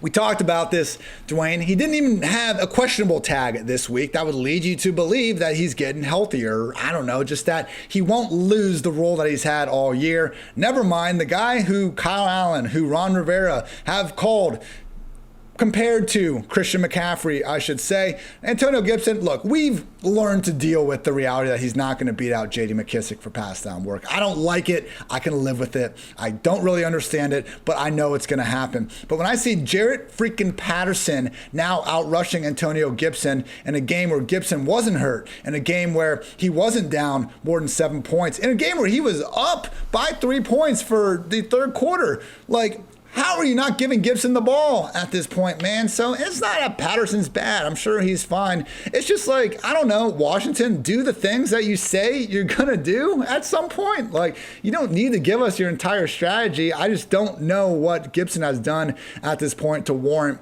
just now being in a 3-headed committee. They continue to not use him to the best of his abilities in either facet of the game now, and it just sucks. And yeah, I'm pissed off because I have plenty of Gibson in fantasy land, and it's not like Dwayne, no, I'm not one of these people that put him as my RB5 or 6 and pretended like he was for sure going to have this 3-down role. But I didn't see Jarrett freaking Patterson taking away half of his early down work as early as week 8 when there's no injuries or bad game script to be had of it. So go ahead and tell me the specifics on it. I'm already pissed off enough.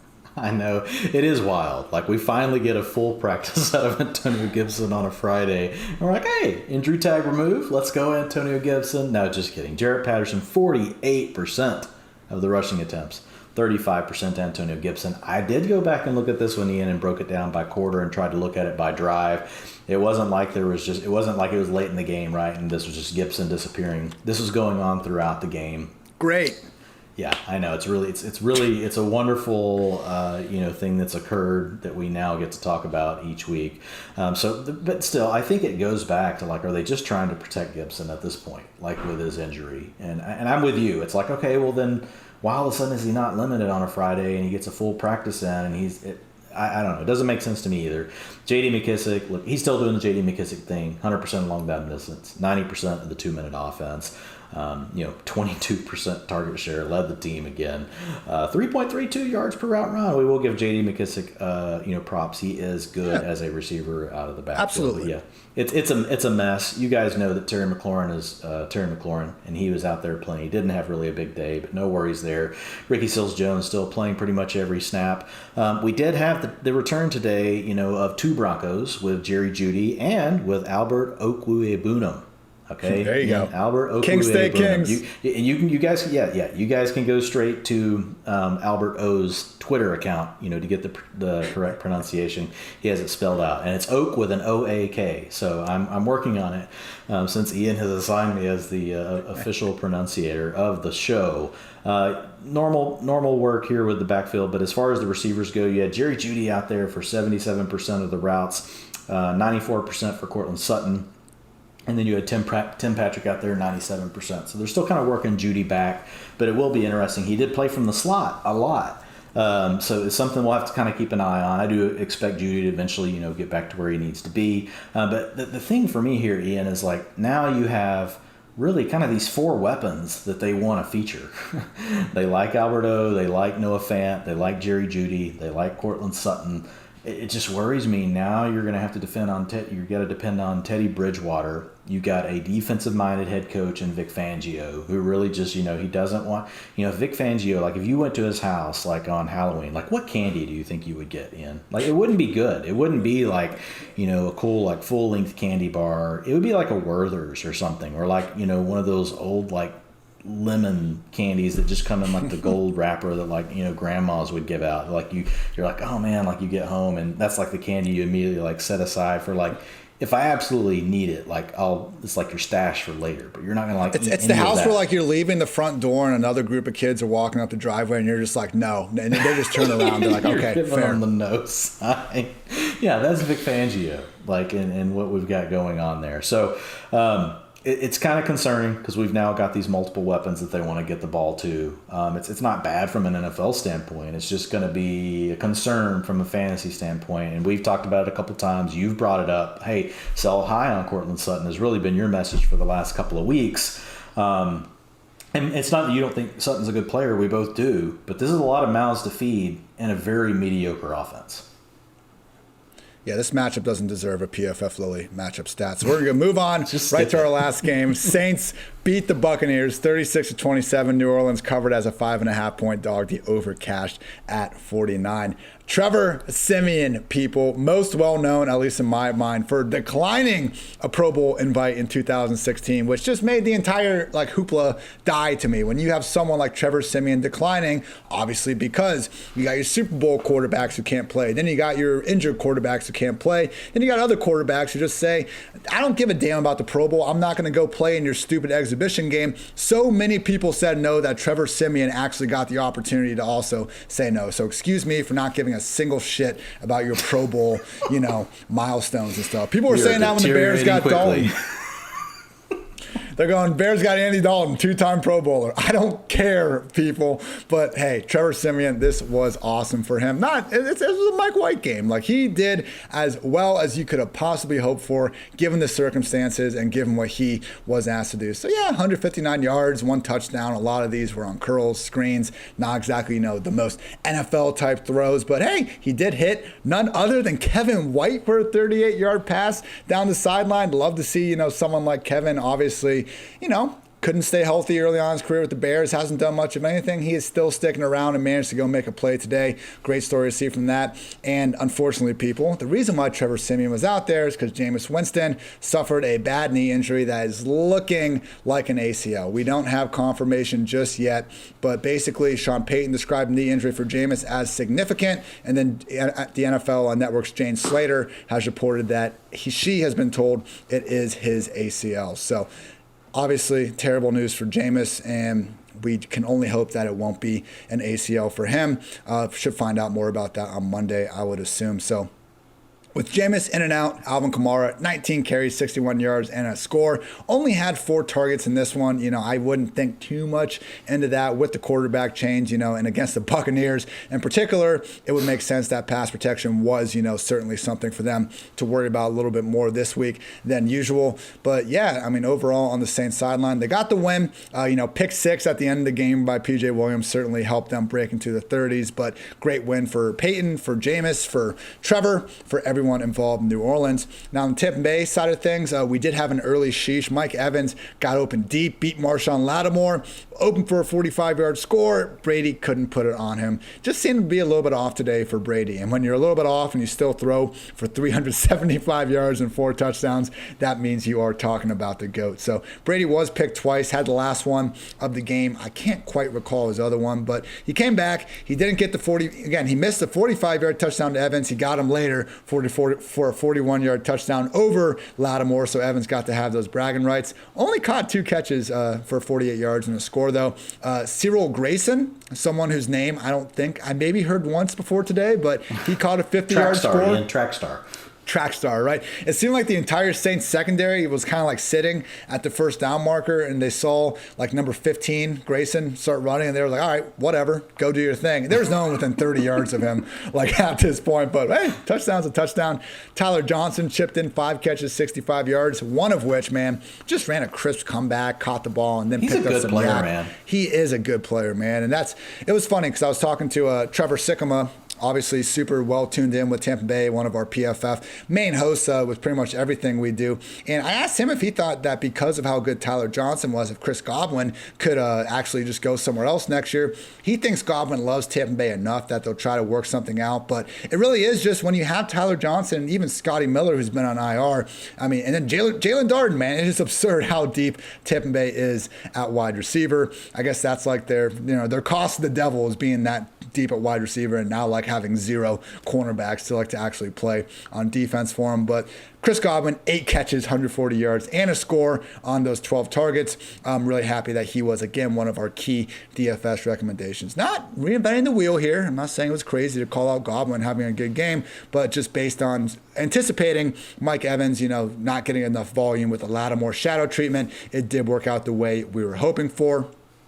Leonard Fournette could have had a chance at a touchdown, only 2 sheeshes in this one. They threw him like a design screen near the goal line, and he just bobbled it. It looked like he fumbled it at first, but they ruled it to be an incompletion, and they came back later on the same drive, basically ran the same play for Giovanni Bernard. Spoiler, he catches it and scores a touchdown. Only other notes here is Rob Gronkowski tried to play. Bruce Arians said before the game he would only be available for emergency situations. Basically, Brady threw 1 fade to him that could have been a touchdown. Wasn't a perfect pass, got knocked down by a second half. Gronk was on the sideline in his t-shirt out with back spasms. So Tampa Bay does have that week 9 bye. Hopefully Gronk will be good to go after that. Dwayne, let's start things off over with the Saints backfield. Obviously, we did have a returning Mark Ingram, but it sure looked like Kamara is standing as the overall alpha workhorse. Didn't go anywhere. Yeah, Kamara still looks good. 67%, of the snaps, 71% of the rushing attempts, pretty much all the long down and distance, all the short down and distance. It was really more just Ingram spelling him a little bit.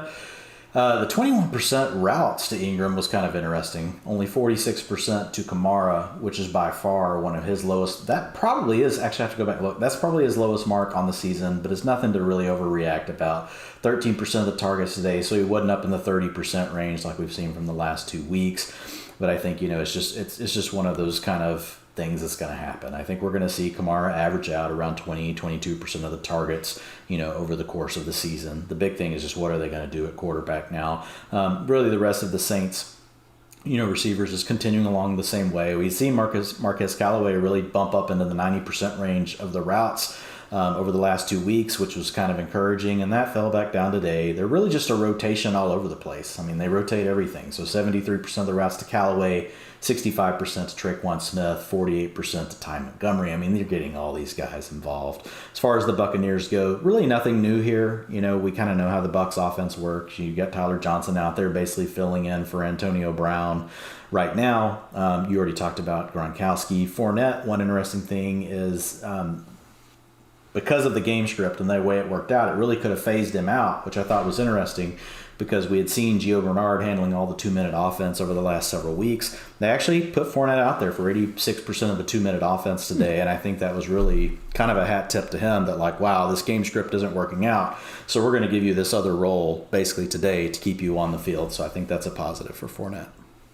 Sure is. Lombardi Lenny continues to be an RB1. But our PFF Lily matchup stat has to go to Alvin Kamara, who, people, last year he averaged 20.4 expected PPR points per game. And this year, pre-week 8, but based on the usage he had, I wouldn't expect this number to change that much, still at 20.1 expected PPR points per game. We want those targets. He truly isn't that far off from where he was last year. Maybe he's not being quite as efficient. I don't know if he's got another overall RB1 performance in his range of outcomes. I mean, it's in his range of outcomes. I don't know if he'll get there or not. Either way, you are loving having Alvin Kamara on the squad again in 2021. Dwayne, we've done it. We've wrapped up all 12 afternoon games. We got a fourth quarter of a Cowboys game to go watch. Yes.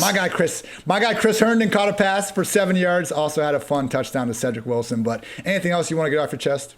No, man. I'm going to go watch the Cowboys game. We will be back on Monday breaking down the waiver wire as always. For Dwayne, I'm Ian. Thank you as always for tuning in to PFF Fantasy Football Podcast. And until next time, take care, everybody.